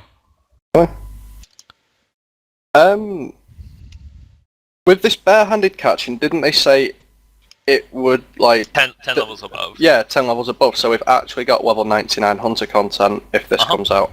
Yeah, So- that's the only 99 content. Yeah, so. But yeah, no, I see the issue. Like, if you catch it barehanded, this is for the dragon implings, not the lucky ones. Get the loot. So I don't know how I feel about that. I don't really want to run around with like a net and a jar. So I'd probably Do you won't have to go have for that? dragon Do you have implings. to have that on you? I thought you could just catch it just straight up. Yeah, you can catch it straight up, but the loot will go into your inventory, so you don't actually get the impling barehanded. I don't think that would be really all too useful for anyone except Iron Man, though, because most people, if it's a good implink, they would just sell it. Yeah, exactly. It's just more convenience factor, though. That's fine. I wonder how many third age longs are going to come into the game via this. Like, obviously Hardly the any. chance is going to be extremely rare, but Hardly any.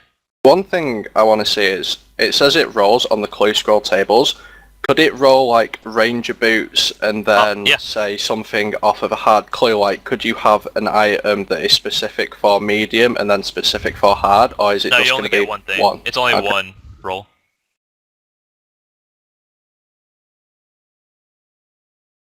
alright, well, some other things that we have here. So this is something that has a whole lot of support, more than 90% on a straw poll on the Q&A, and it's been mentioned a couple times now. As a direct result, the price of Dragon Bones have gone up several hundred GP, but they talked about adding a requirement to the anti-dragon shield that requires having started Dragon Slayer, 32 quest points.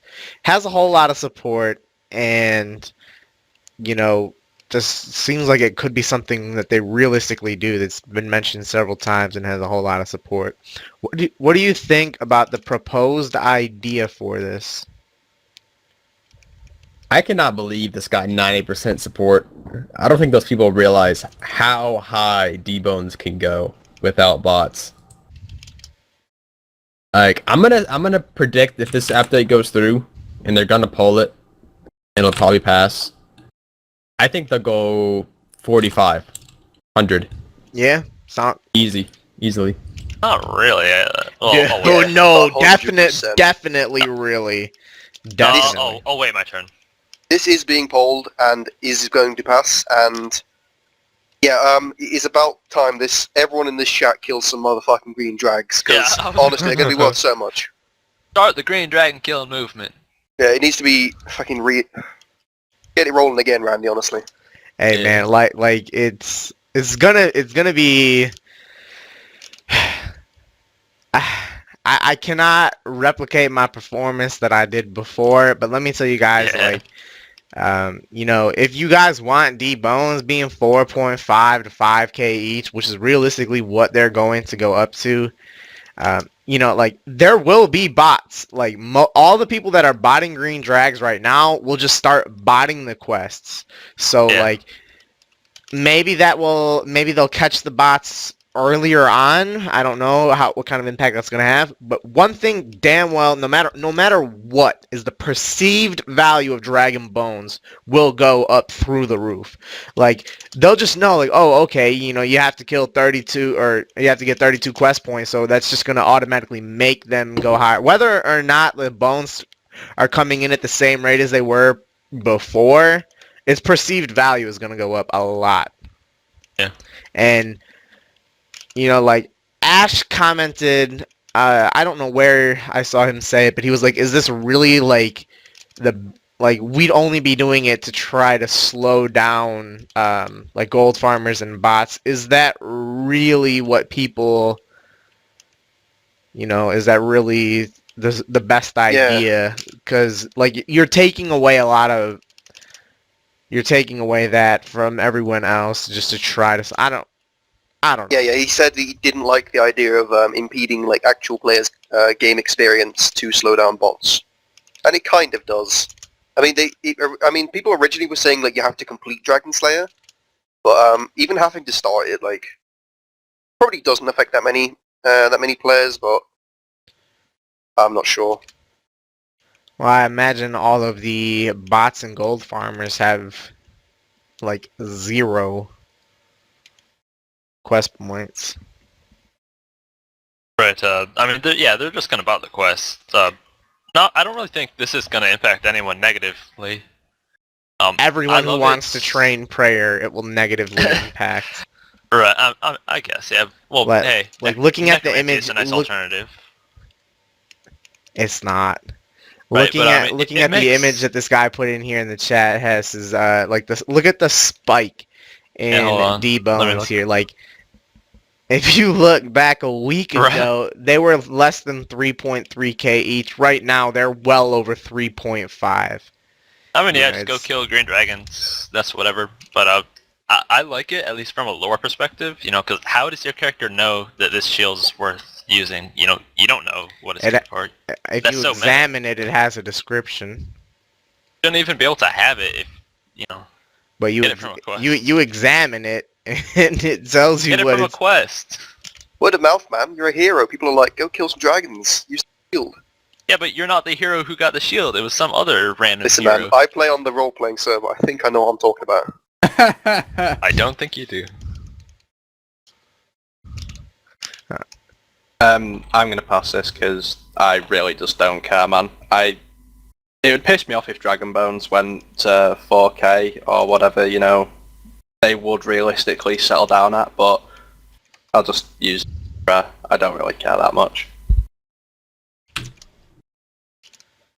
If we look at this from a new player's perspective, I don't think it will harm them negatively, because most people already do the quests early on. I think it would much rather harm the bots. So it would be healthy for the game in one way, but for those that want to train prayer, it would be like devastating, because right now it costs like 200 mil for 99 and 3 bill for 200 mil, and even that is a lot of money. Just imagine if like half of the bots disappear. Yeah, I think that's the only group of people that would really be affected is people who want to train prayer by buying bones, you know, explore necromancy. But it's been brought up before about pures because of Dragon Bolts. But that's not really a factor. It's so easy to get 32 quest points on a pier. Yeah, like seeing that D bones are nearly 3.6k each now, and it hasn't even come into the game. 4,500 each is a pretty good estimate of where the price of D bones will go up to. And like, I wonder what kind of effect that will have on the price of like green D leather as well. That's going to increase in price as well. So then, like, will that make other crafting methods increase in price? Like an indirect impact. Like not Oh, I all didn't even think of players, that. not all players do train with air battle staves. Oh yeah, no, I did like So- blue and green Dragonhide. So It's definitely like, a domino effect, yeah. yeah, like it could really have an effect on it. Did. Saw some guy ask, whether we'd support something like a 72-hour timer on specific items. Like free-to-play used to have, where you couldn't sell U-logs for like 3 days after you made the Man, account.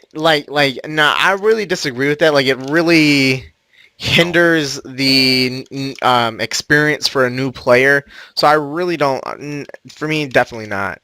Yeah. I mean, from our point of view, like we're kind of the consumers of gathered goods. You know what I mean? So it really just dicks us over. I'll just make a green Dragonhide. I don't care.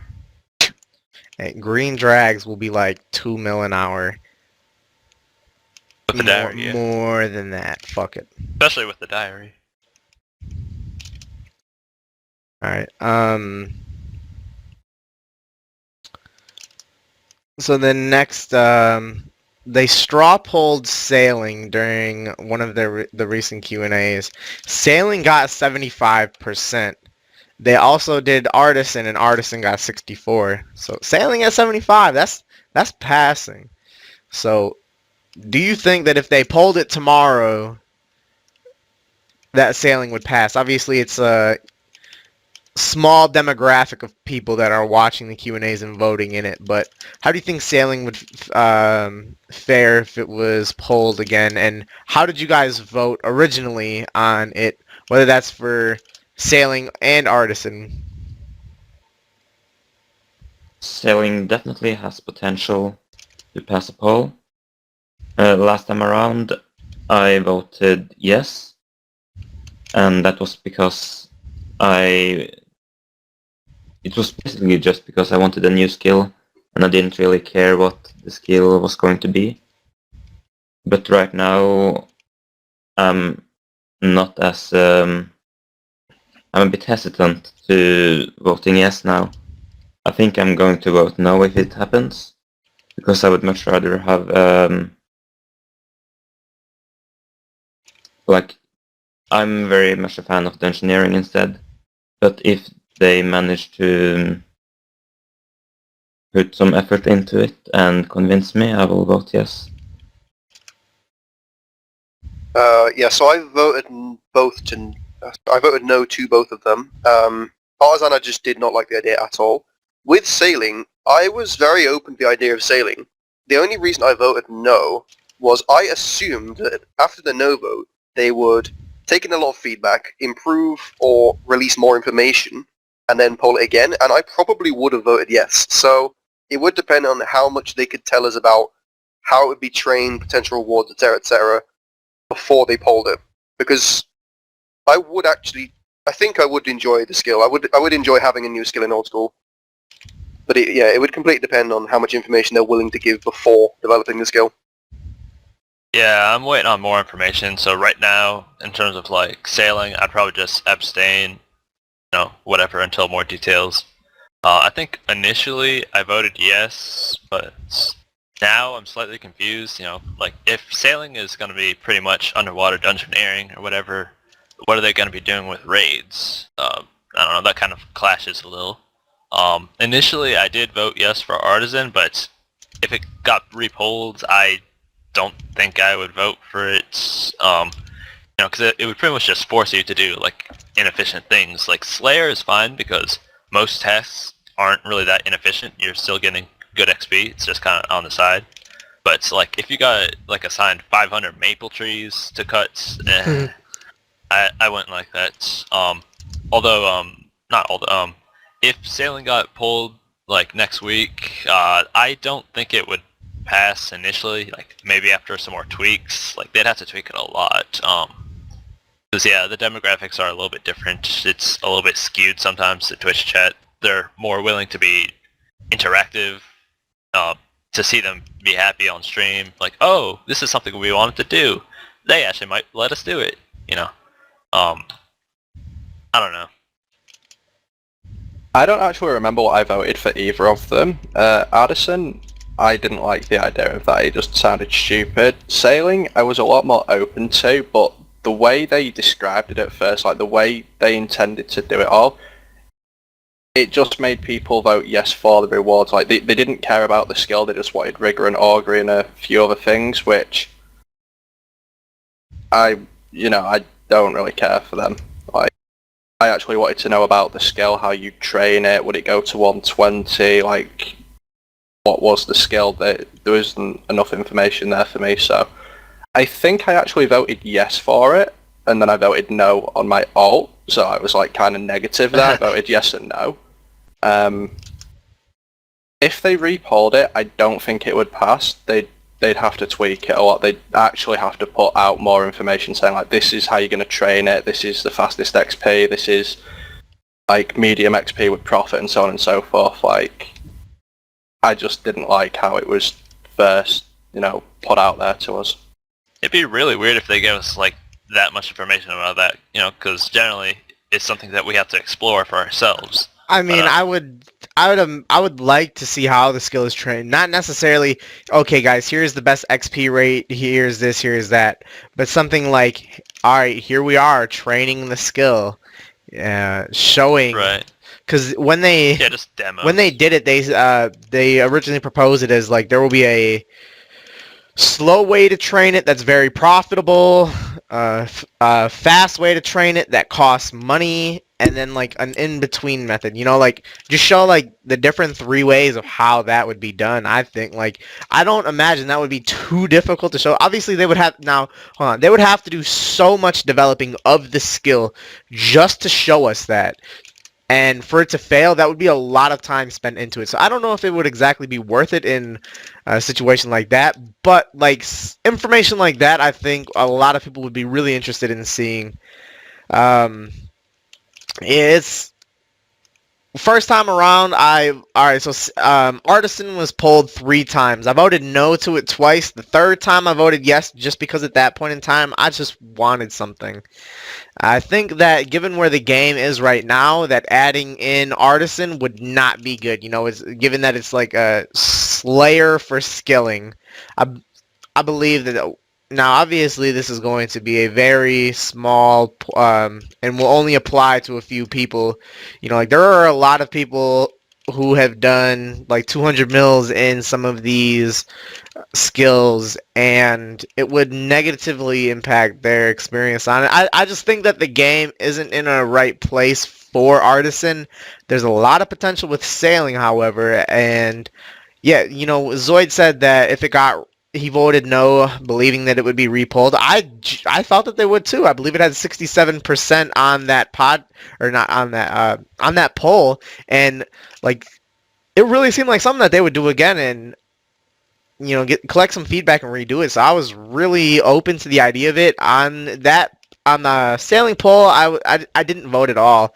I was just, hey, we'll see what happens. And for a while after it, I was kind of content, like, all right, like, I guess it was good that sailing didn't pass. I think maybe in a year's time after they've finished Zaya, Jad 2, and all of these other things that they want to add in and things like that, then maybe it would be good to revisit adding in sailing. There's a lot of potential for it, and I don't know if it per se would pass if it was pulled tomorrow, but it would be close. It would be close, for sure.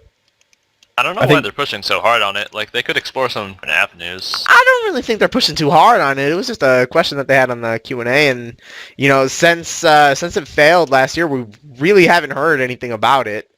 Right, Yeah, also because the repoll for the near miss poll, the threshold is generally like 70%. It didn't even get that, so... 67 without any tweaks. Like, had they taking some feedback, I think it definitely would have gotten at least like 70 to 71%. Oh, and then quick thing, Artisan, it needs a lot of work in terms of the rewards. That was just terrible.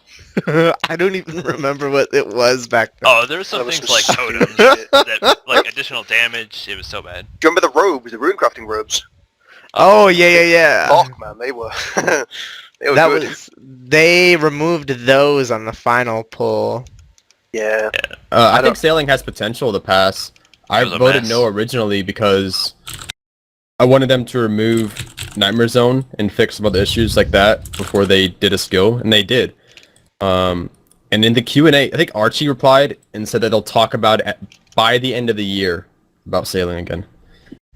I'm really surprised he even mentioned more. Like, John seemed very excited about it. I'm really surprised he didn't try and shove it down everyone's throats. Like, I'm surprised they never really talked about it again, like, unless people brought it up. Yeah, good job on his part, not trying to shoehorn it in and everything like that. Just Oh, relevant thing.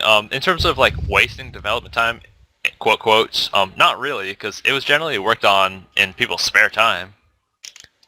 you could but you could at then the make same an time, that argument is that in still- their spare time they could work on something else. Yeah, however, exactly. Like, It is still taking up their thought time. maybe they're not on the clock, but like that.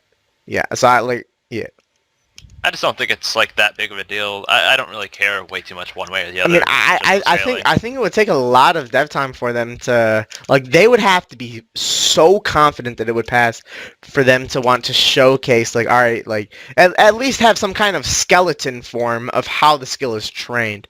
I think that would make a lot more people like information from all the feedback that I saw back when sailing failed and everything like that. And again, this some of our answers kind of reinforces it. Like, just more information what was needed. It wasn't like, oh, this is a bad idea. It's, can you give us some more information? What are some more specifics? Yeah, did they ever do, like, a concept poll for sailing? Like a concept Q&A or something? I feel like in an hour, I could get a lot of my concerns out of the way. They showed John had a Q&A where he answered a lot of questions. I remember watching that. Yeah, like he answered a lot of questions there that I had. And yeah, they did something like that. Yep. Yeah, I was just more looking for like concepts really than like actual design or numbers. I didn't like the sound. Like they made it sound like farming, where like you build your ships and like check them every day. Yeah, Oh fun. yeah, And, yeah, like, I remember I just that. had a Yeah, lot it of concerns seemed with like how a it would be daily. trained as a concept. Like a little plank seed. Yeah, like I would like it to be like where you would kind of have to, build your ship, take your ship out, sail somewhere, explore it a bit, kill some shit, get back on, take it back, and then kind of repeat. And I would like the whole process to be relevant. And it didn't sound like it would be. Yeah, if they want to explore that, I'm fine with it. Especially you could try to integrate it with Zaya. Like if they're able to finish it fast enough and it's actually good, you could put some sailing content on Zaya before it's totally finished. Like I was gonna say, just wait till after Zaya Batch 3 and then go ahead and explore it. And start now. Get time. Your mic is really cutting out there, lagging and everything like that. There's Yeah, a lot of lag there on your end. So, my Chrome, or not my Chrome, yeah, the tab seems to it's going down. Oh, we're good now.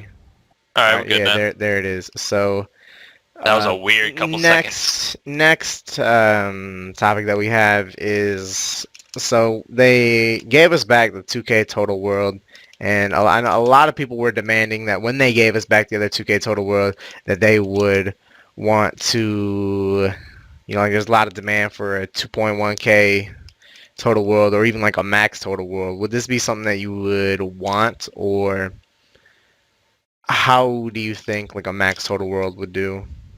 I don't know how it would do at this point. Like right now, at least, I don't think it would pass because there's just simply not enough people to warrant it. Like, I think by the end of the year, we'll have maybe like 600 people. Like, yeah, that's good enough for one world if every max player decided to go there, or like even half. But I think that's asking for a lot. Because they would generally be spread out through the world. So I don't think we're ready for that yet, but I do love the idea of it. Maybe somewhere down the road, like in a few years.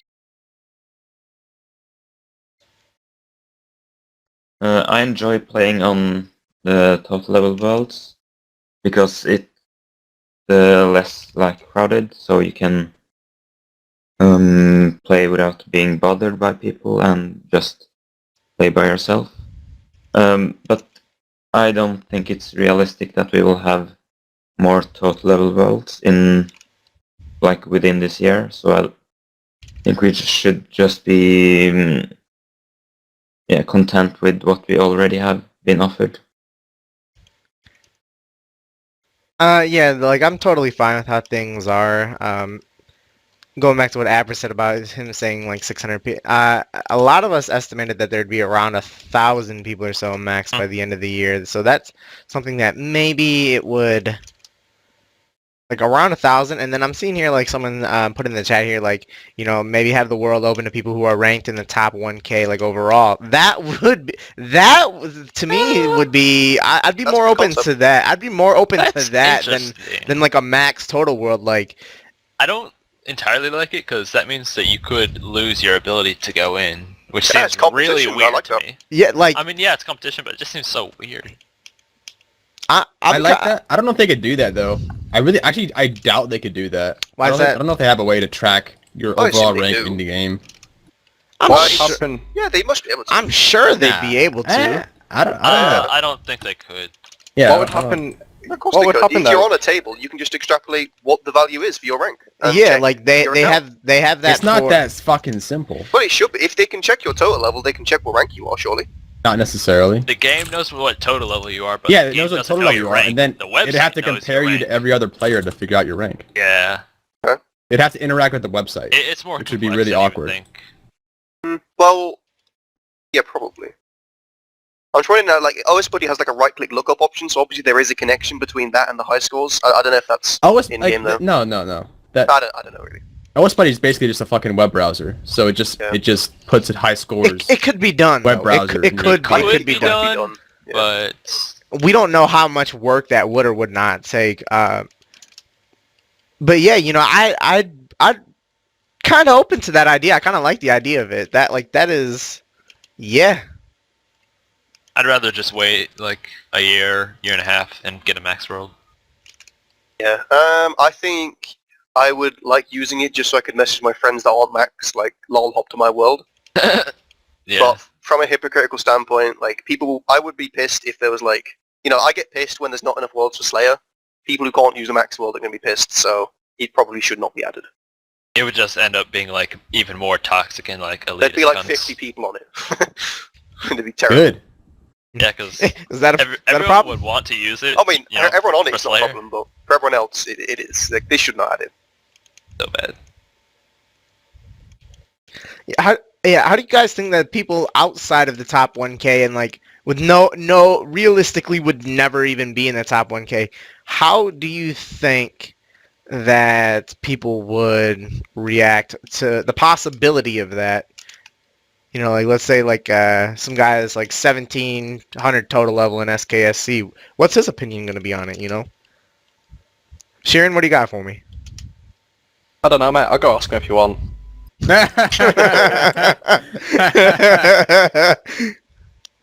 I don't know, man. Like that whole if you're top 1K in a world thing. Let's say you're like rank 998, and you know people around there. Some of them are the same total level, but the XP vary. So there could be someone who's like 20 mil XP ahead of you, but like one level below you, so he's below you in the high scores. Oh, you'd have to log out for any updates. Yeah, would That's you really get weird. force logged if you dropped out of the It top would be a 1K? check upon logging, I assume. It'd be up to them how they designed it. Yeah, because obviously it doesn't update until you log out, so...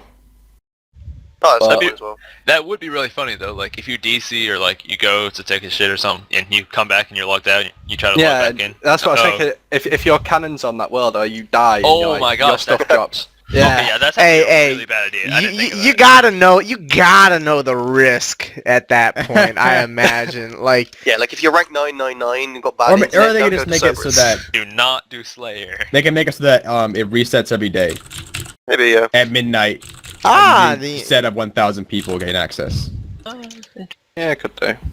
On terms of the actual question, I forgot what it was. Should a max Like total a max world be added? Yeah. Yeah. That's I just wouldn't- much simpler. Or just any total level world above 2000. When we just had World 61, I would have liked a 2100 or a 2200, but now that there's 2 worlds for 2k total, without another skill coming into the game, I don't really see the point in having another higher total level world, because it's going to be the exact same people that play currently on 61 and 49 playing on those worlds. So Honestly, it is kind of weird. Like, why do we even have 2 2K worlds? Like, if anything, shouldn't it be more like 2 1500 or something, and just 1 2K or something like that? Yeah, that really got swept under the rug. I'm surprised we got a second 2K world.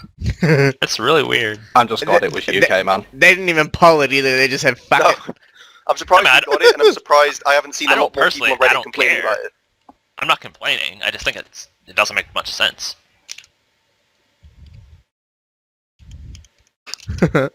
Alright.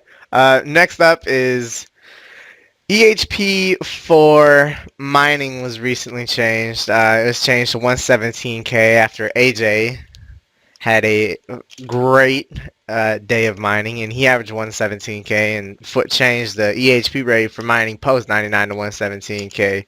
So how do you feel about that, and are there any changes that you would make to the rates that Foot has right now, and like you consider it being out of date? I don't personally care. I mean, it'll just make me lose EHP or whatever. But yeah, things that are not up to date certainly could get updated.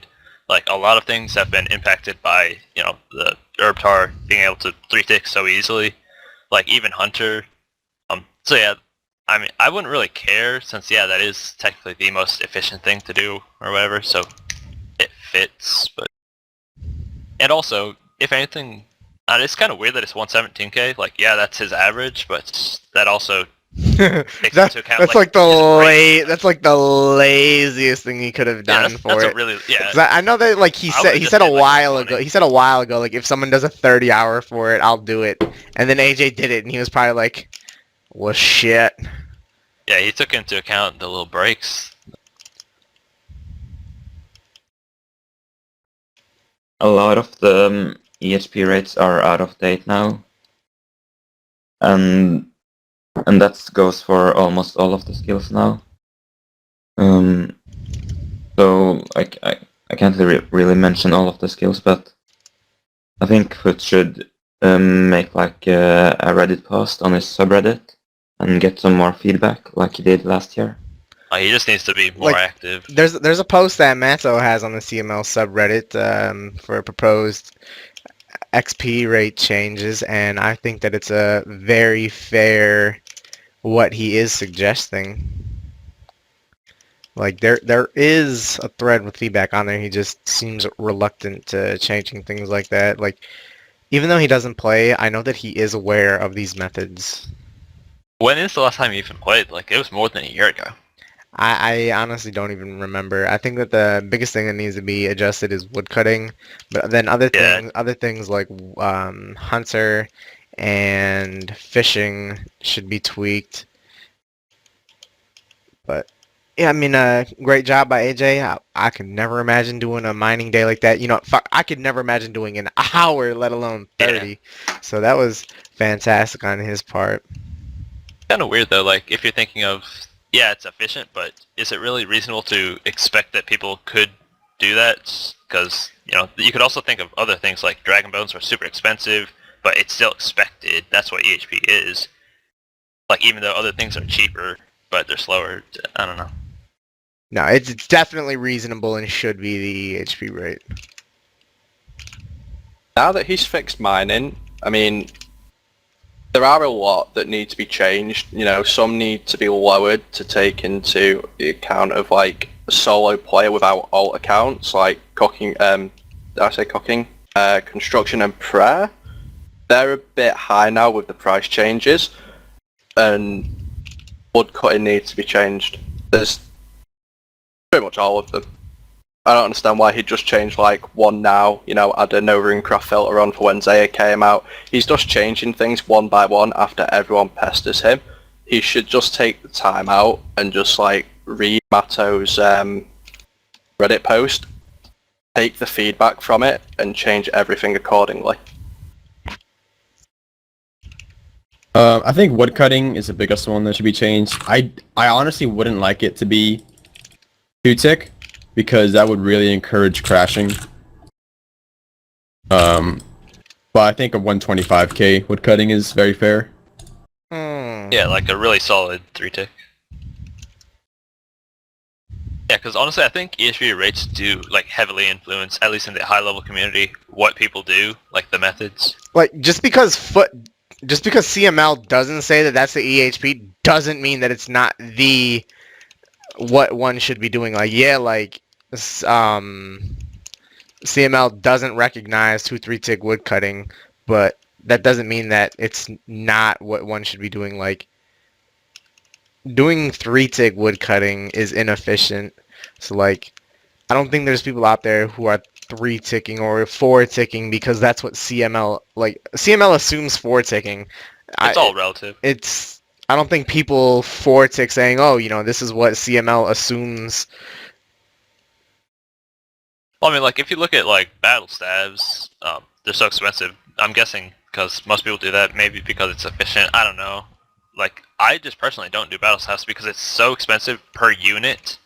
Like, even if the GP for XP isn't terrible, it costs so much per item. You'd have to do so much buying and selling, or just have so much capital. Oh, but like, you can't say that it's not efficient given that you have to do so much buying and selling, though. Depending on how much capital you have, it could be. Then Hunt and Runecraft get the capital and do it, like, the CML, right, yeah. That's kind of what CML is about. Right, I mentioned that, like, if it's like safe to assume that you have the money to do things, like obviously drag modes are so expensive, it's kind of weird. Like, does it assume that you would have the money if you're being all efficient from already doing rune crafting before? Because there is no skill order on CML. So how would you have the money? I don't know. But alright. Next is if and when they ever did add a high-level forum for old school, would you guys support it, and how active would you be on it? I think I've mentioned before that I am definitely in favour of a high-level forum, and I know Matt K has expressed support for it, as he's the one who, I don't know if he was one of the big pushes of the high-level forum in RS3. And I think getting feedback on new ideas is very important, and especially from trusted sources. So I think this would be a great idea to implement.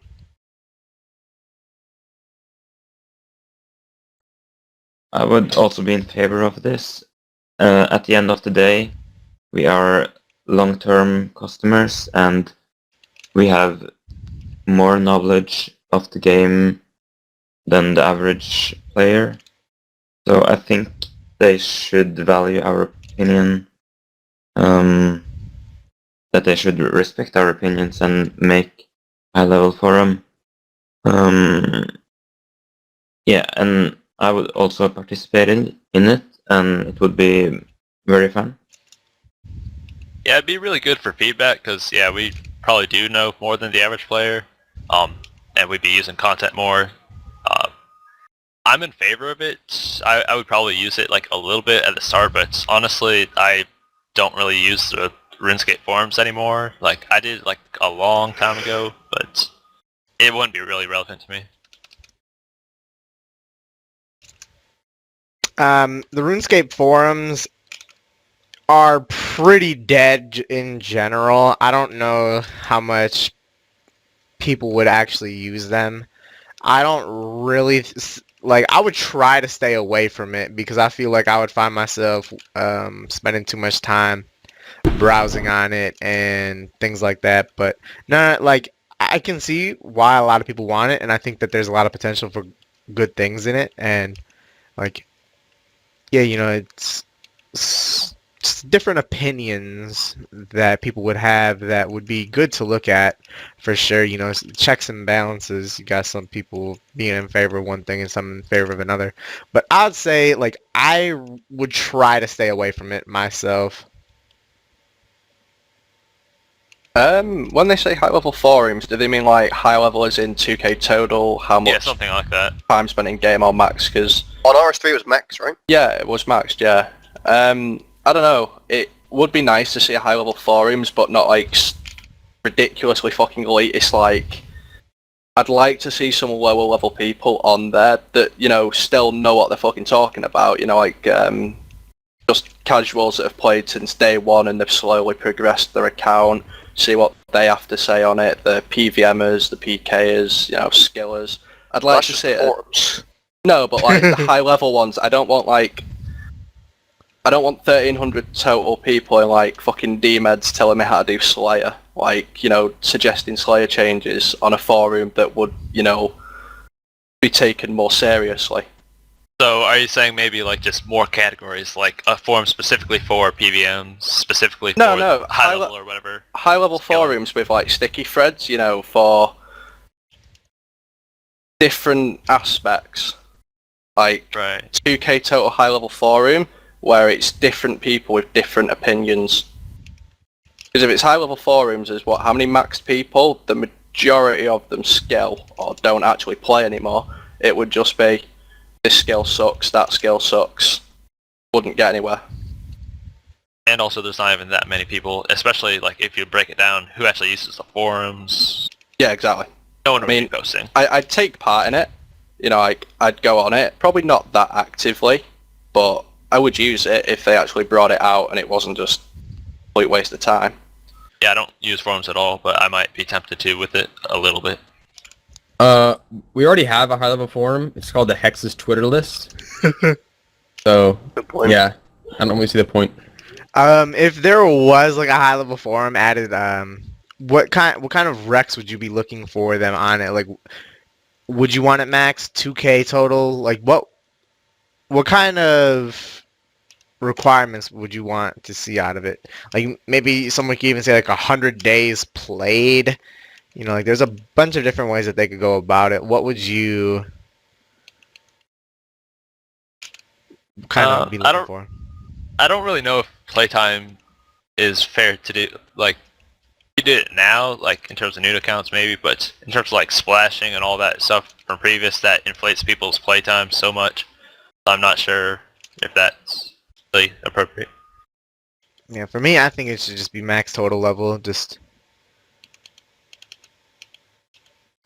clear cut, just that. Nah, the day's playtime, I don't think it should be that, because obviously, you know, you could just sit there at GE like 3 or 4 hours a day since the start, and you'd probably have, you know, higher playtime than like 90% of other people, and still be like level 20. I mean, alright, you might know a few things about the game, but you're not really going to have much input if you don't play the game. Max total's far too elitist, and it would just be people complaining about one thing and another, and mods would get sick of it and probably wouldn't monitor it anymore. So 2k total is what I'd say it should go for. Okay, sounds nice. And so moving on, something that they had on RS3. You know, this is always a fun to look at some of the things that go in on RS3. They RuneScape 3 had some kind of treasure hunter promotion, and people were able to get like 10k plus. I'm sorry, 10 mil plus RCXP per hour. You know, like people got like 180 mil rune crafting in a week and things like that. So, like, what do you think about just that? I know we don't play RS3, but just an outside perspective, what are your thoughts on it? What did it actually entail you doing? I think you like reset your daily challenge or whatever, and you had to use like bonds. So it did cost you money. It wasn't just, hey, here's free XP. But Yeah, I saw on the RuneScape Reddit a bunch of people complaining.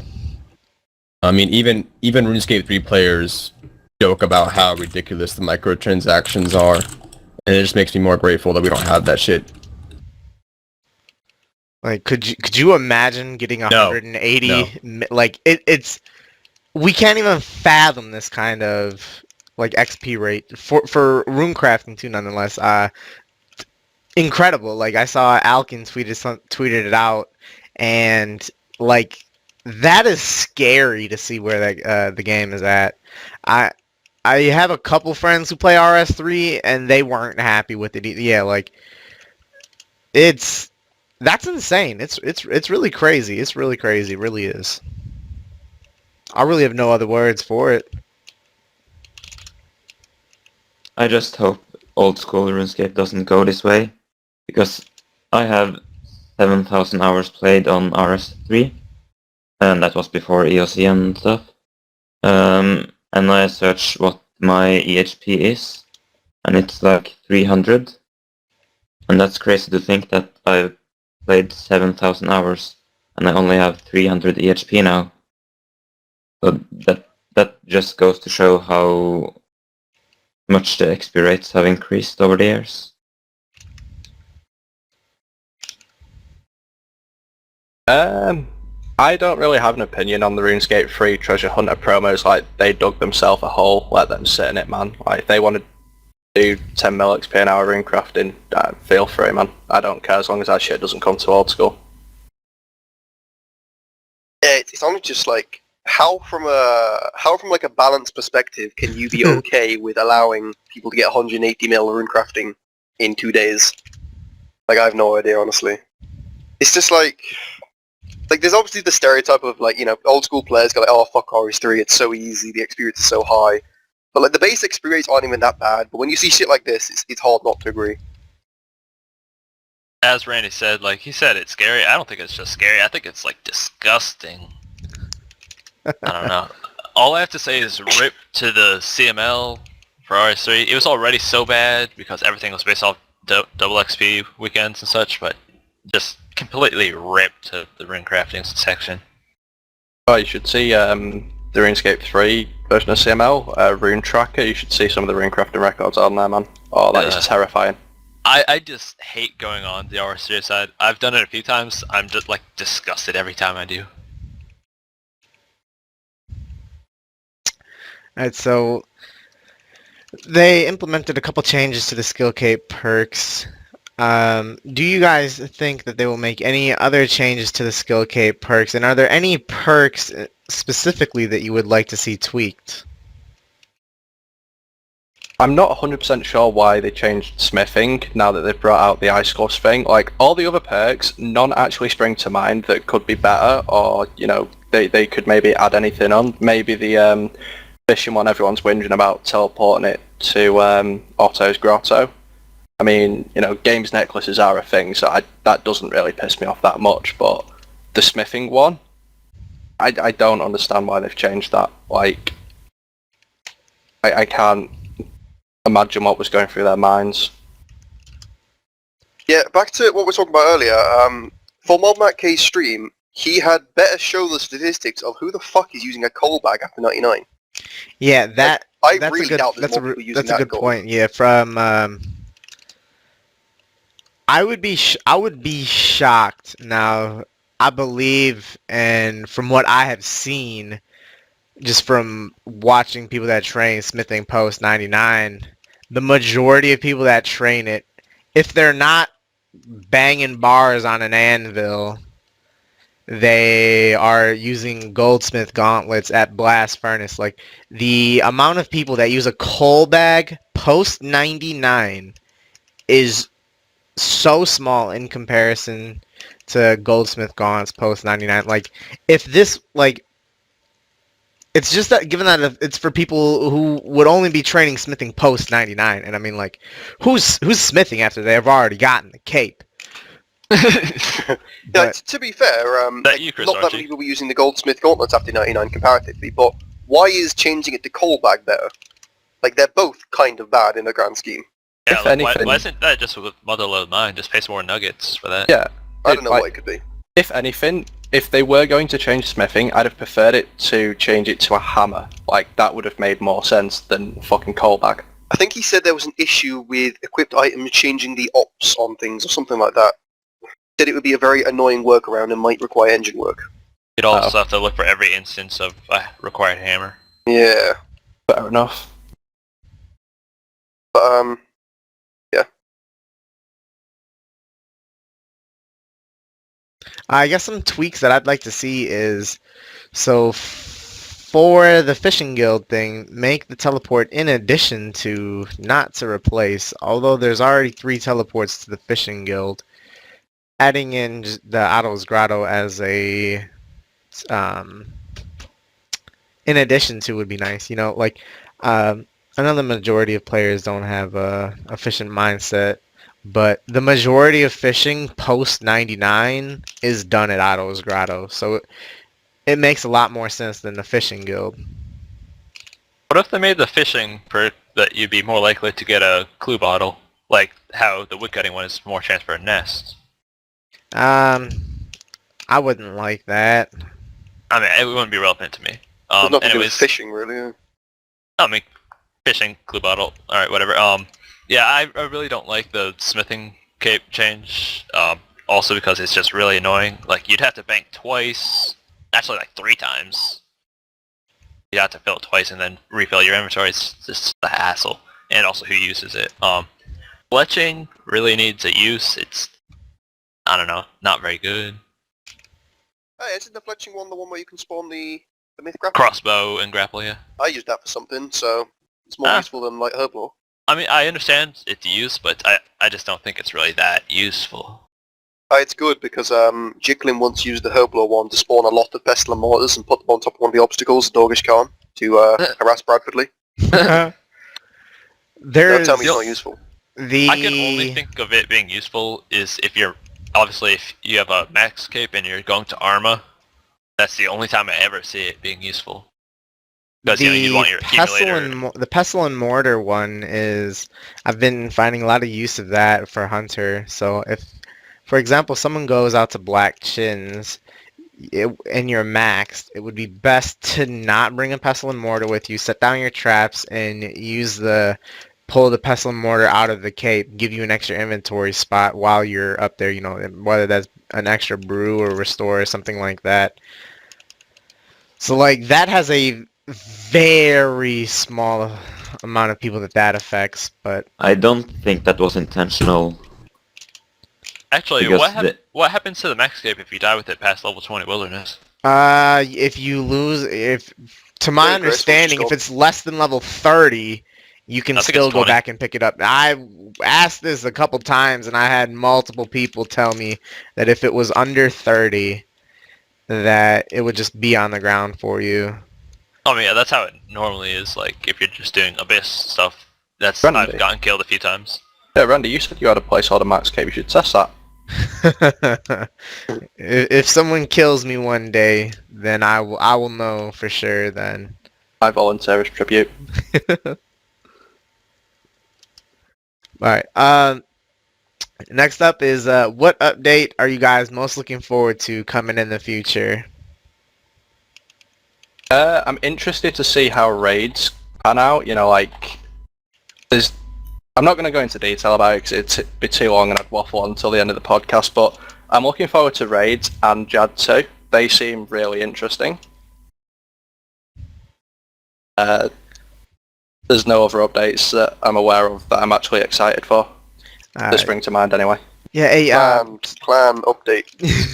yeah. I guess this goes kind of hand in hand with the what one thing would you add? What do you guys think about? To add on to this question, what do you guys think about how Ghost has designed the magic gear that would be coming with the raid thing? Now, I don't really like how it looks. I don't like how the head looks and the shoulders. Like, you don't really look like a human. You know, like with that head, and I don't really like how the shoulders look.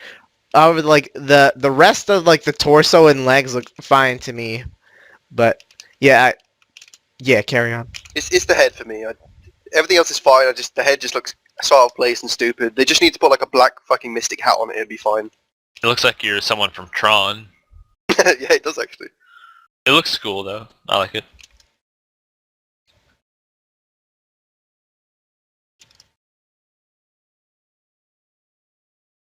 Trance? Who was up?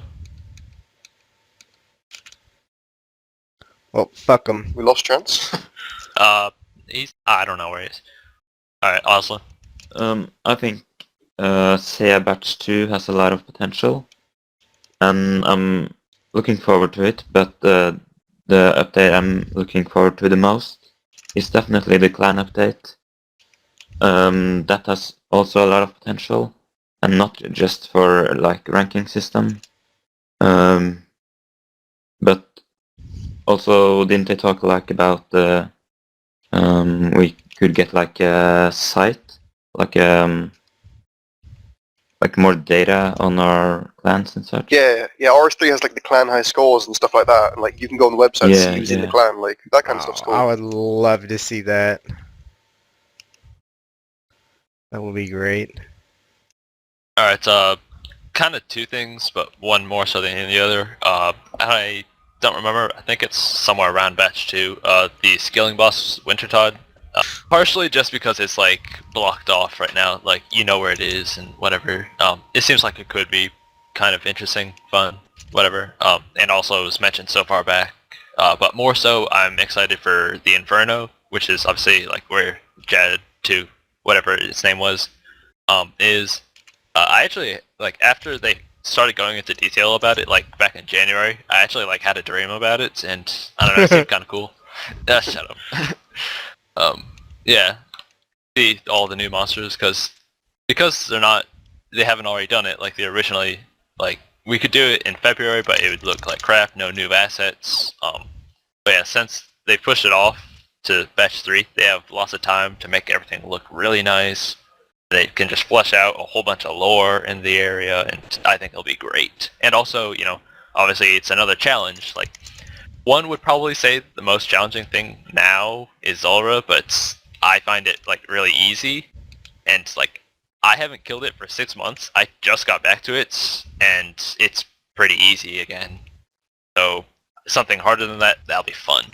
I'm excited to see how they relate the difficulty to how people in the office did, because obviously no one in the office could kill Zulrah. Oh yeah, no, that was a So I'm guessing like no one in the office, everyone in the office had a heart attack on Judd 2 is the way I'm going to see it. But yeah, I don't give a shit about Judd 2. I'm just going to wait till Aubrey releases a guide, then do it. Oh, Alright, next up is, if you could devalue one skill, which one would you devalue? I'm gonna link something real quick. Alright, anyways, if I could devalue one, especially now with the, recent... What? Hold on. What the hell is that blender thing? Yo, link it in the team speak. Yeah, I got it. Carry on though. So There what you you go. doing with this? Cheers. It has Jad 2 in the picture. Oh, fuck he does! That's great. Fucking hell. Alright, anyways, if I could devalue one skill, it would probably be prayer, especially, you know, with the proposed change that is gonna make Dragon Bones go way up. Like, it's so expensive. Like, I don't know, I'd like to be able to drain it more and not, like, completely destroy my bank. And also, I guess it could make it potentially more competitive, because right now it's so, like, not competitive. It's somewhat comparable to the construction high scores. What's that about con high scores? Very few people are like training it a lot, like past 99. Like the most people, it's like bottleneck to like 13.2k or something like that, and then like the amount of difference in how few levels like at the top, it's really weird.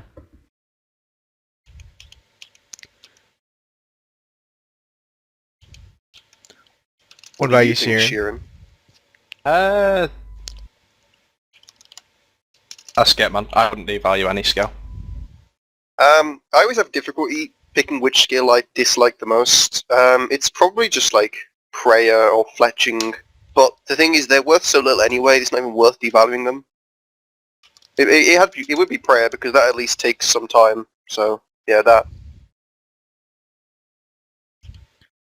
Alright, is this me? I lost where we were. Is this me?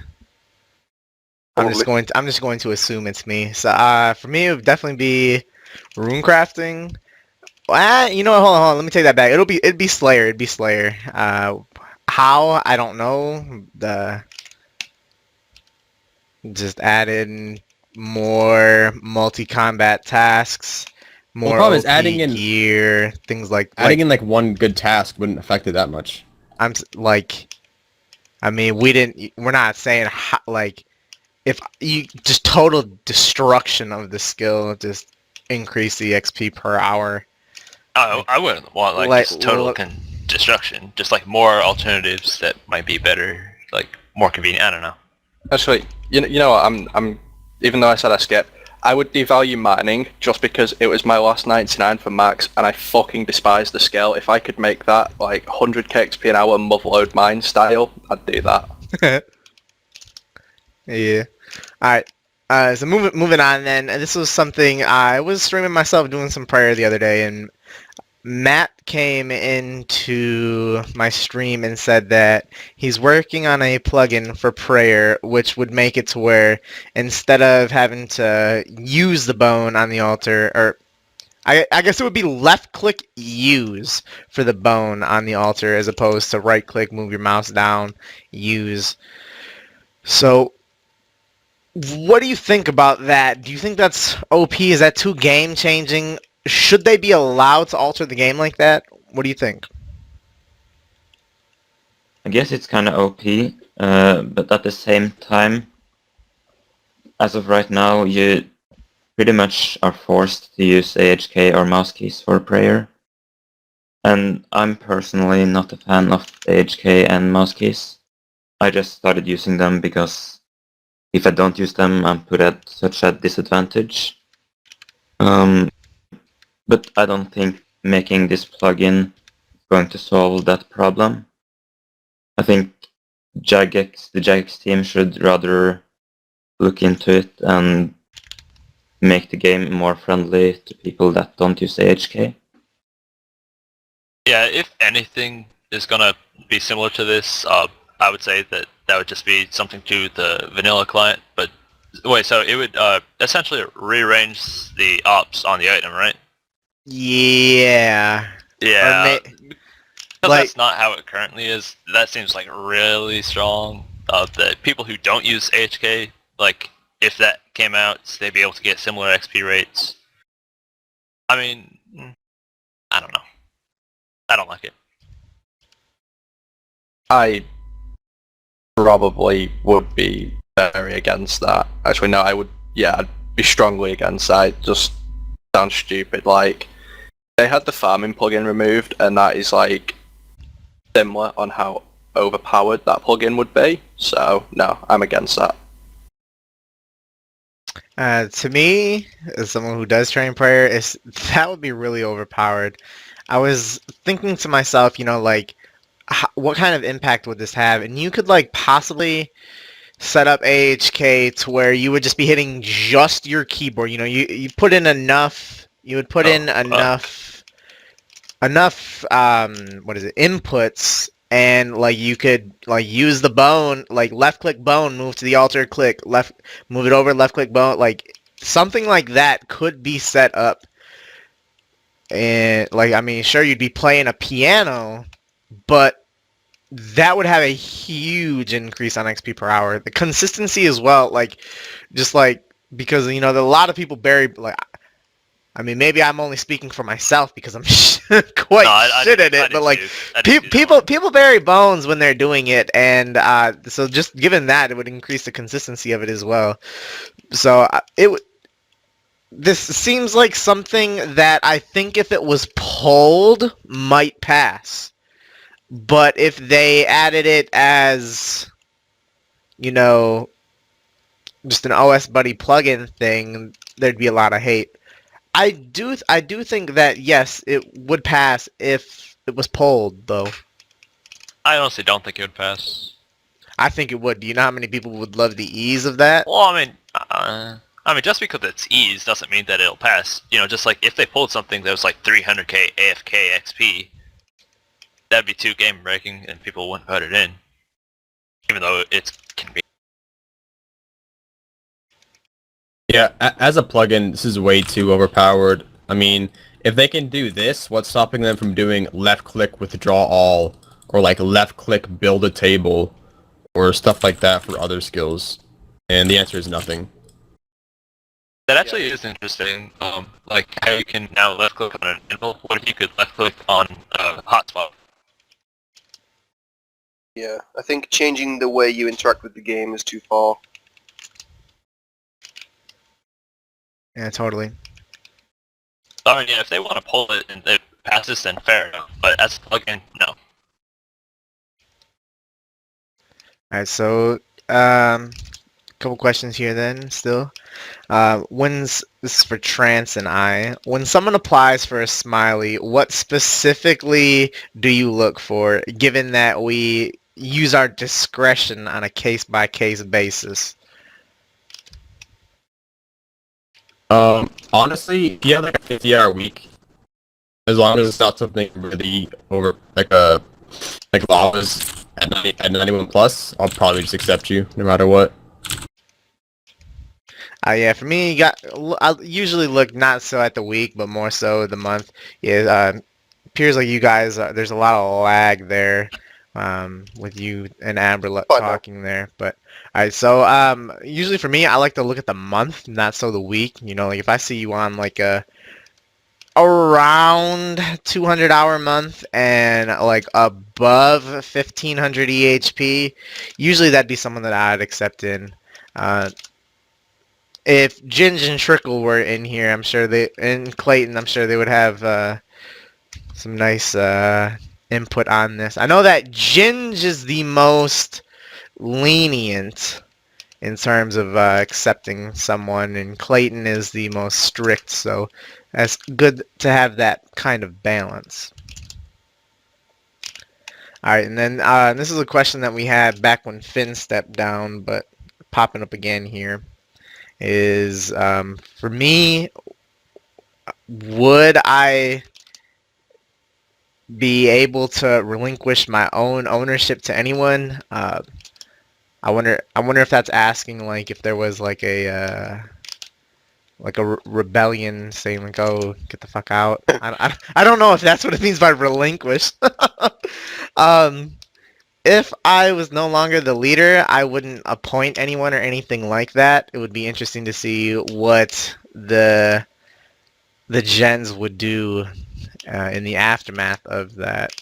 I think they would kind of have like some kind of shared thing where there wouldn't be someone like that. But the other question for everyone else is then, are there any other fitting replacements in your guys' eyes?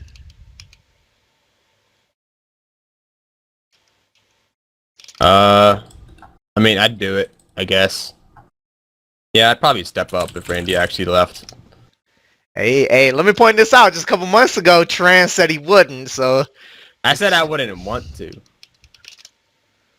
But I think I would bite the bullet and step up. Yeah, you see, I was going to say Clayton because I remember you saying that you didn't want to lead Hexis if it ever came to that Trance, but I mean, I don't know. Probably you are Clayton. I could see being Over the my leader. dead body, will Clayton be leader of Hexis? Holy shit. Some strong words. Some fighting words. No, That's fighting talk, mate. No, I'm just kidding. Them be fighting words. He doesn't play enough to be the actual leader. Randy That's all went I missing meant. in action for 7 days, mate. He was still the leader. Clayton does a great job doing what he does.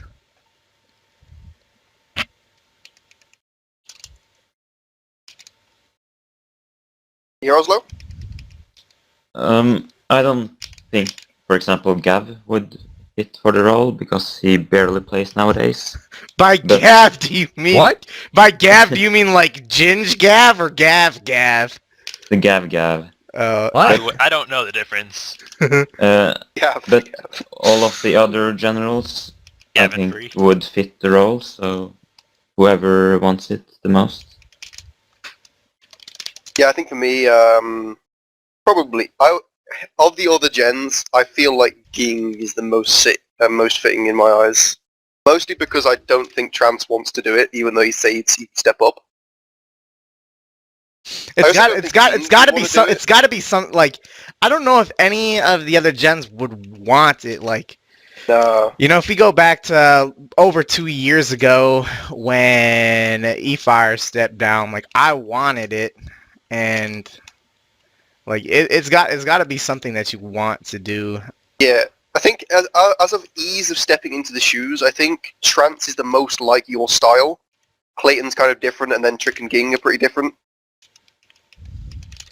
So yeah, for me, it's like Trance or Ging. I don't really know like way too many people well enough to really make a good decision. I like Randy as a leader, and I'm not actively thinking like, who would I want to replace him? So I don't know. Yeah, But that's a yeah, good point. I guess Trance is Trance is running 2020. yeah pretty high up in if I was to try to think about it. Yeah, that's a good point. Like, I think it would be difficult for anyone to really replace you without. Like, there isn't really anyone that is similar to you that could step up. I think.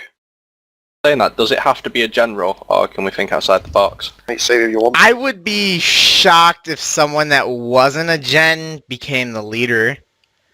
But go ahead and throw a curveball if you want. Pulling Cap King. I don't allow it. I don't allow it. Hey, you know some games would be like you guys would be fucking some shit up for sure. If we were allowed to poll it within the clan, who do you think would win? Ooh, that'd be a good one. I think it'd be between Ginge and Trance. Excluding generals. Who Do you really think that many people would vote seriously? No. No. Alright. Moving on though, we got this is for Sheeran and Abra. This was your guys' first podcast. You know, what have you guys thought being on it? I know that both of you guys are pretty new, but how have you enjoyed yourselves, or what have you liked and disliked about it? And would it be something that you'd want to do again? Oh hell yeah, I'd love to do it again. I've had a great time. I actually, when I was reading the questions and stuff, like going through it last night, like I'm not using anything, but I wrote up like a massive, almost like script. I'm not using it, but like I was just like kind of nervous about it. But yeah, it's been pretty casual and laid back. I enjoy it. Yeah, man, I've enjoyed my time on here. I'd definitely do it again. Some of the questions, I didn't actually look at the sheet we've got until 20 minutes before, and I'm only scrolling down like a question at a time, so there were a few that I didn't have opinions on, so I got to delete my name, but yeah, no, I've enjoyed it. I'd definitely do it again. And also, yeah, someone wrote, pretty new, Sheeran wasn't in the clan this time yesterday. It is a good point. Well, in terms of like, this is both our first podcasts. We're the same in that. Like, I've been in the clan for, I'm new, not just like fresh. Like, I've been in for a month, but this is still my first podcast. So, I think Sheeran's interacted with a lot of the clan, probably more than you have actually, Abra. You've been in TS for like months, haven't you, Sheeran? Yeah, I don't actually join, but you know, No, but I I've mean, had like, the team every now and for- again. Yeah, I come in when I'm asked to, or when I'm told to, or when I just occasionally fucking come in. feel like it. Yeah, man. I don't Alright. always come in because I have to use the mic on my headset, which can potentially mess my ears up. Alright, well, moving on. Segments here are going to be a handful of questions or so that aren't going to be RuneScape related at all. So, alright, got a question here is, what kind of questions do you guys get asked constantly, either in-game or on Twitter, and how do you respond? Why do you still play? Because I have fun. Hey, that's something that I definitely get a lot as well. Oh, another one. It's not so much a question, but I'm gonna turn my private up if I fucking say it on podcast. I get constantly spammed with Ed Sheeran, and it's like, it's not even funny anymore, man. Like, it's 2016, for fuck's sake, come on, dude. For a start, I'm not fucking ginger. Like, you don't understand how much that fucking triggers me, man. Hey, my condolences. I literally get that, no bullshit, 20 times a day.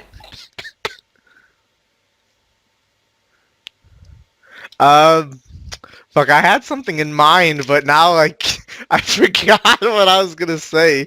I know that, a lot of questions that I constantly get asked is, yeah, like, why are you still playing? And like, my answer to them is always, you know, like, I'm still having fun. I get asked, when is Basic Skillers 3? I'm so behind on that. Like, I know it's a thing, but I don't even I watched them, they're brilliant. Or when my yeah, next put a stream link in will the be. TS. Hey, there are plans in place for Basic Skillers 3. Yeah, that's true. The And grind my gears 3. yeah, it's, Maybe. in the Soon infant TM. in the infant stages of development for both.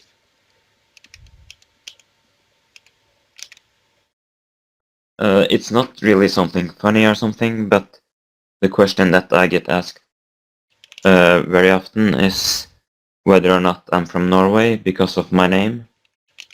And I don't really get annoyed because, for example, Japan, yes, had the name Japan, but he wasn't from Japan, so it's understandable.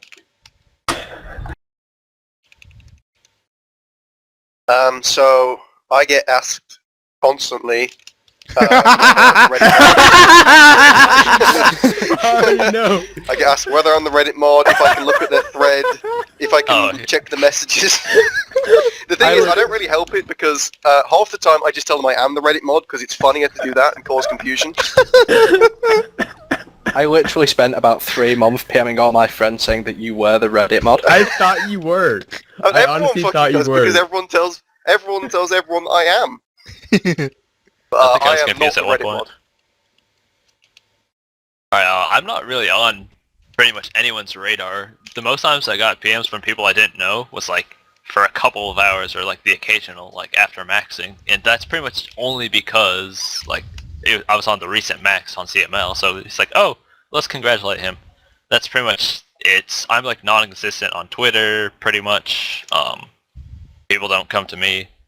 I think the only thing I've ever had like maybe accused of is like being a neckbeard or whatever, and I'm far from that. Like, I'm this tiny little dude.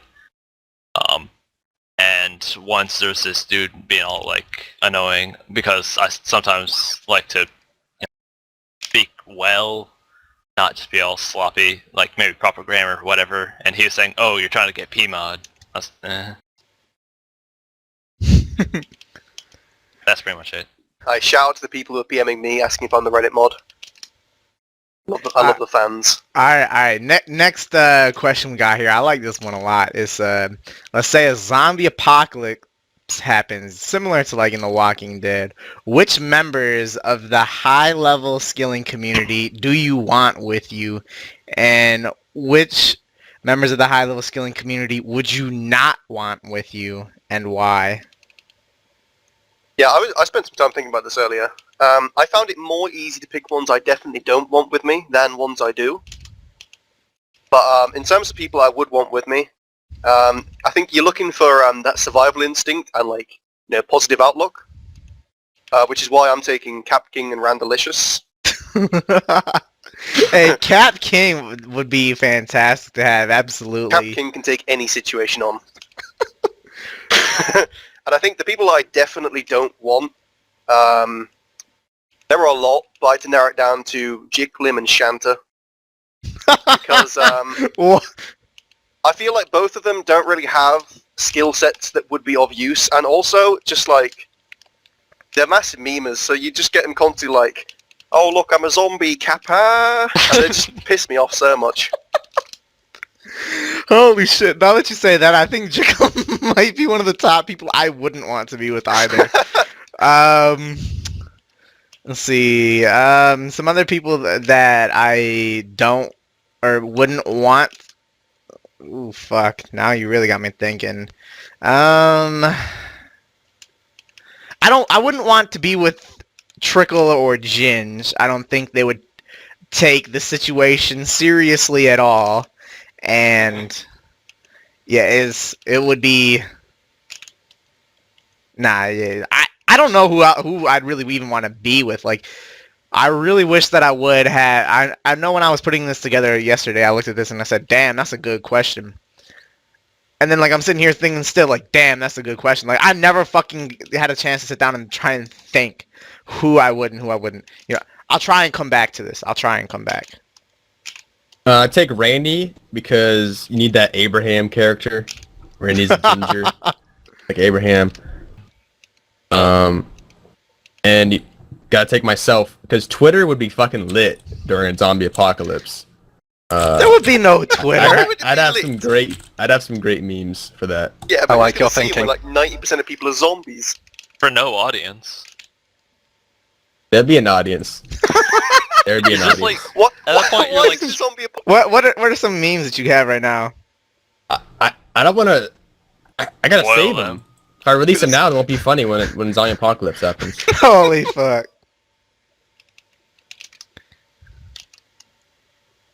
No, that's me. I don't really know too many people, so it was just more of characteristics. Like someone who I would not want is like someone who can burn out. Okay, maybe Adam. But someone who I would want is like someone that can be consistent and like reliable. Maybe an innovator of some sort. That's a good way of phrasing it, yeah. Think of things I wouldn't have thought of. Good stuff. I'd take anyone that owns a shotgun. The Americans, as you look for. Hey, Yeah. I'm getting a gun next month for when I graduate. Congratulations, Randy. You're Yeah. my zombie apocalypse duo. Now that I'm sitting here thinking, I still don't really have anyone in mind that I would pick to be with me. I know that a couple people that I wouldn't want would be Brad. That would just not, the dynamics of that would just not work well, so I would not want that. Also, I think I would probably put Vior as someone else that I wouldn't want with, you know, like, a lot of people will tell you, like, oh, he's a good guy, but he's kind of sketchy. Like, you can't have, I want to know where their intentions are and what their plan, like, wouldn't want him on my team. He wouldn't be doing his fair share of stuff. He'd say, "Hey, I'm going to start something. Can you continue it for me?" Yeah. Hey, let me say Account here, sharing, IRL. I think that Morp would be someone that would be good to have. He's works security as well, and but all right. So moving on then. I know that Trance used to play WoW a bit, but all right, got a lot of talk about WoW bringing back legacy servers, similar to how old school was, and you know. What are your thoughts? Would you consider playing like a legacy WoW?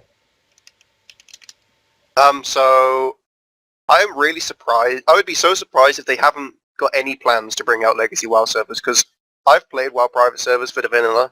They're really popular, and there's a huge demand for them to bring them back, like much bigger than the demand for old school RuneScape. So I would be so surprised if they don't do it. As for if I would play them, my friends would probably want to play, so I also probably would join them. Really fun. It would be completely stupid of them not to, but at the same time, that's kind of how they were previously. Like, they've been asked, like, at a panel, and the staff member that was asked about that was like, no, you don't want that. Trust me, you think you do, but you don't. I don't know. I only knew about this all because of the old school Reddit. Someone linked it, because someone on the WoW, they were talking about Jagex and such. Yeah, it's massively popular here, so it would be completely stupid in terms of like a business perspective for them not to. It would attract so many new customers. I don't know. But I don't really have any plans, even if they did have that legacy server for a while, to play it. I was at one point, like however many years ago, considering like doing the free 1 month trial with my brother, but I wouldn't really do that at this point. I'm too focused on like RuneScape or something else. To me, it seems like a good idea. I've never played WoW. I know, obviously, I know how much more popular it is than many other games. Like a few highlights that I have of WoW are like the South Park episode "Make Love Not War" or "Make Warcraft Not Love," however the fuck it is. I don't know. That was a fantastic episode. Something else that I like is there's a Leroy Jenkins video that's to me still funny to this day. Don't play WoW, would have no plans of ever doing it, anything like that. However, I think it would be a good business decision given that, like, this holds true, like, in every aspect of life. If you see someone doing something and it's successful, copy them. Like, this, like, goes, like, even start off, like, in sports. Like, if you see someone doing something, like, in sports, you're going to copy that because it's good, whether that's like a new formation in football or play style in basketball, things like that. Like, if it works, do it. And I think that they probably have seen or at least heard of how successful old school RuneScape has been. And as a result would say, hey, maybe this is something that we should give a try as well. I think the only way I would actually do it is if like a large group of people here in Hexis wanted to play and like we'd be on TeamSpeak and such. Yeah, if they brought them out, I wouldn't play them unless like loads of my friends turned around and said, "Oh, Sheeran, we're going on World of Warcraft Legacy servers, mate. Do you want to come?" I'd be like, I'll give it a go for an hour or two. Just sit in Nightmare Zone or something. Hour or two. I don't know World of Warcraft that good, but well, like I played it like 1 hour, so there's that. But it's definitely a good game, and there's demand for it, like extremely much demand for it. So I don't understand why Blizzard isn't going through with it. Yeah, there was Maybe. a massive demand. Yeah. Yeah, I linked the petition in the chat. It's got like 115k signatures on that petition.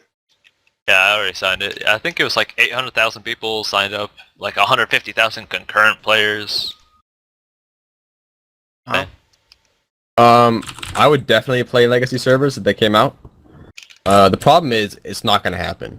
And it's because WoW is an expansion-based game. So they release Legacy servers a year and a half from now. Everybody's going to be in the best gear in the game, and it's going to be really boring and stale. And so then what? They're going to release an expansion that's already came out? Then it's not Legacy anymore. So they can't release expansions on these Legacy servers. And so they can't make money from expansions. I think WoW releases like a $45, $60 expansion every year and a half. That's a huge part of the revenue stream, and a Legacy server wouldn't have that. So Legacy servers would take people away from the main game, which is a big problem for them because those people won't buy the expansions. But So at the it's not same gonna time, it would draw more people in, like that don't currently play. Like I know, like in reading up on that, like a lot of people quit like after certain expansions. They didn't like it, so they just completely stopped, and then they moved on to the private server. Draft, yeah.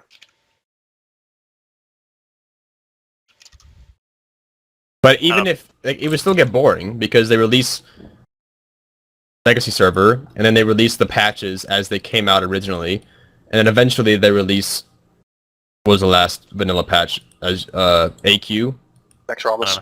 Was it Nax? Okay. Yep. They release Nax like a year after the Legacy comes out, and then like 6 months after that, everybody who's anybody is going to be in full Nax gear, and so then they'd have to release Burning Crusade. And then they release Burning Crusade. In the year and a half after that, everybody's in full Sunwell. Is it Sunwell? Sunwell, yeah. Whatever. Full Sunwell gear. So they have to release Wrath of the Lich King. And it's just end the cycle. Then you're gonna have two games both releasing expansions a year and a half apart, and it's just fucking stupid. I don't know, the way I see it is, even if it's not like this massive thing that would draw in like tons of additional business, like even if they don't get tons more profit than they currently do, it's just really good to see, like as a company, like they actually care what their customers want. You know, like right now, how they're kind of like, no, you don't want that. That's just so fucked up a thing to like think. I don't know, that you don't care. All right. Next topic. Actually, weird. here. This is what I opened up with the podcast in the last couple podcasts with the OS Buddy Pro thing. I'm about to start doing this in the middle now because some people don't watch the whole thing, and you know this is for you loyal people out there that stick around for it. So the 3-month OS Buddy Pro code winner, his name is, hold on, let me pull it up. Tater Tot 316497. What I do for this is I randomly roll on a comment and it picked him. Tater Tot 316497. Please message me on YouTube and I will send you the 3 months of OS Buddy Pro on there. Sorry. And for those of you who want to qualify for this, leave a topic, or I'm sorry, leave a comment on this video, and if you're a subscriber and leave a comment on this video, you enter yourself into a giveaway for 3 months of OS Buddy Pro, which will be given out next podcast. Keyword for this is hashtag pack bitched out. So, alright. Moving on is, what have you guys been up to? What have you guys been training during the podcast?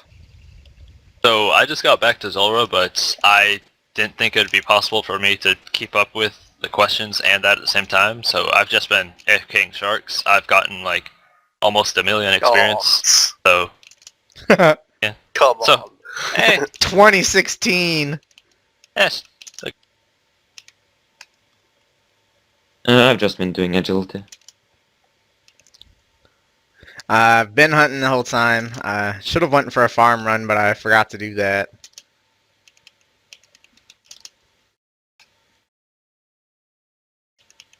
Trance. You doing Trance? I've been rune crafting. I've been doing wines. I'm also hunting. All right. The game's been being made, so all right. So any topics that you guys want to put in the chat, we will try and answer them. One question that I have here, I really liked it, was last RuneFest, they appeared to have gone way overboard in what they were promising and claiming they'd be able to get done. Do you think that this is something that they will do again? And are you worried about the quality of these updates that have come out recently and to come? What did they promise that they didn't do? I don't remember off the top of my head. Exactly. I don't have a good memory. But Yeah, I don't remember that. I think that it's like I don't know if they should really be planning out like a year in advance at a time. Like that's a lot to have on your plate. So I think that it would be real good if you just had it like a 3-month window at a time. I don't know. That's kind of how I feel. Yeah, I found a good one.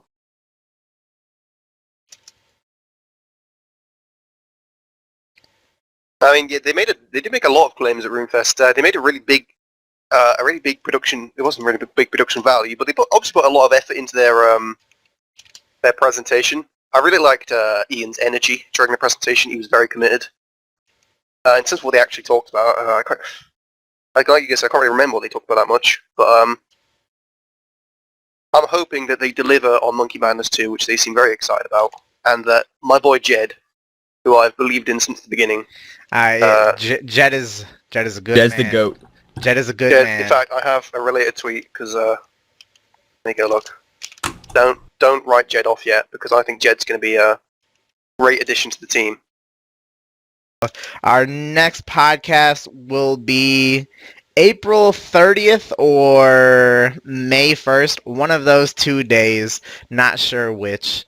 But that will be, I'll be announcing that on my Twitter as the date gets closer. And, you know, it's been an awesome podcast. Thank you guys, everyone, for watching. And follow me on Twitter at Randalicious. And also, for you guys watching the video, comment who in Hexis you would like to see do an eating challenge and what eating challenge you would like to see them do. They might not do it, but they might. See you guys later. Bye.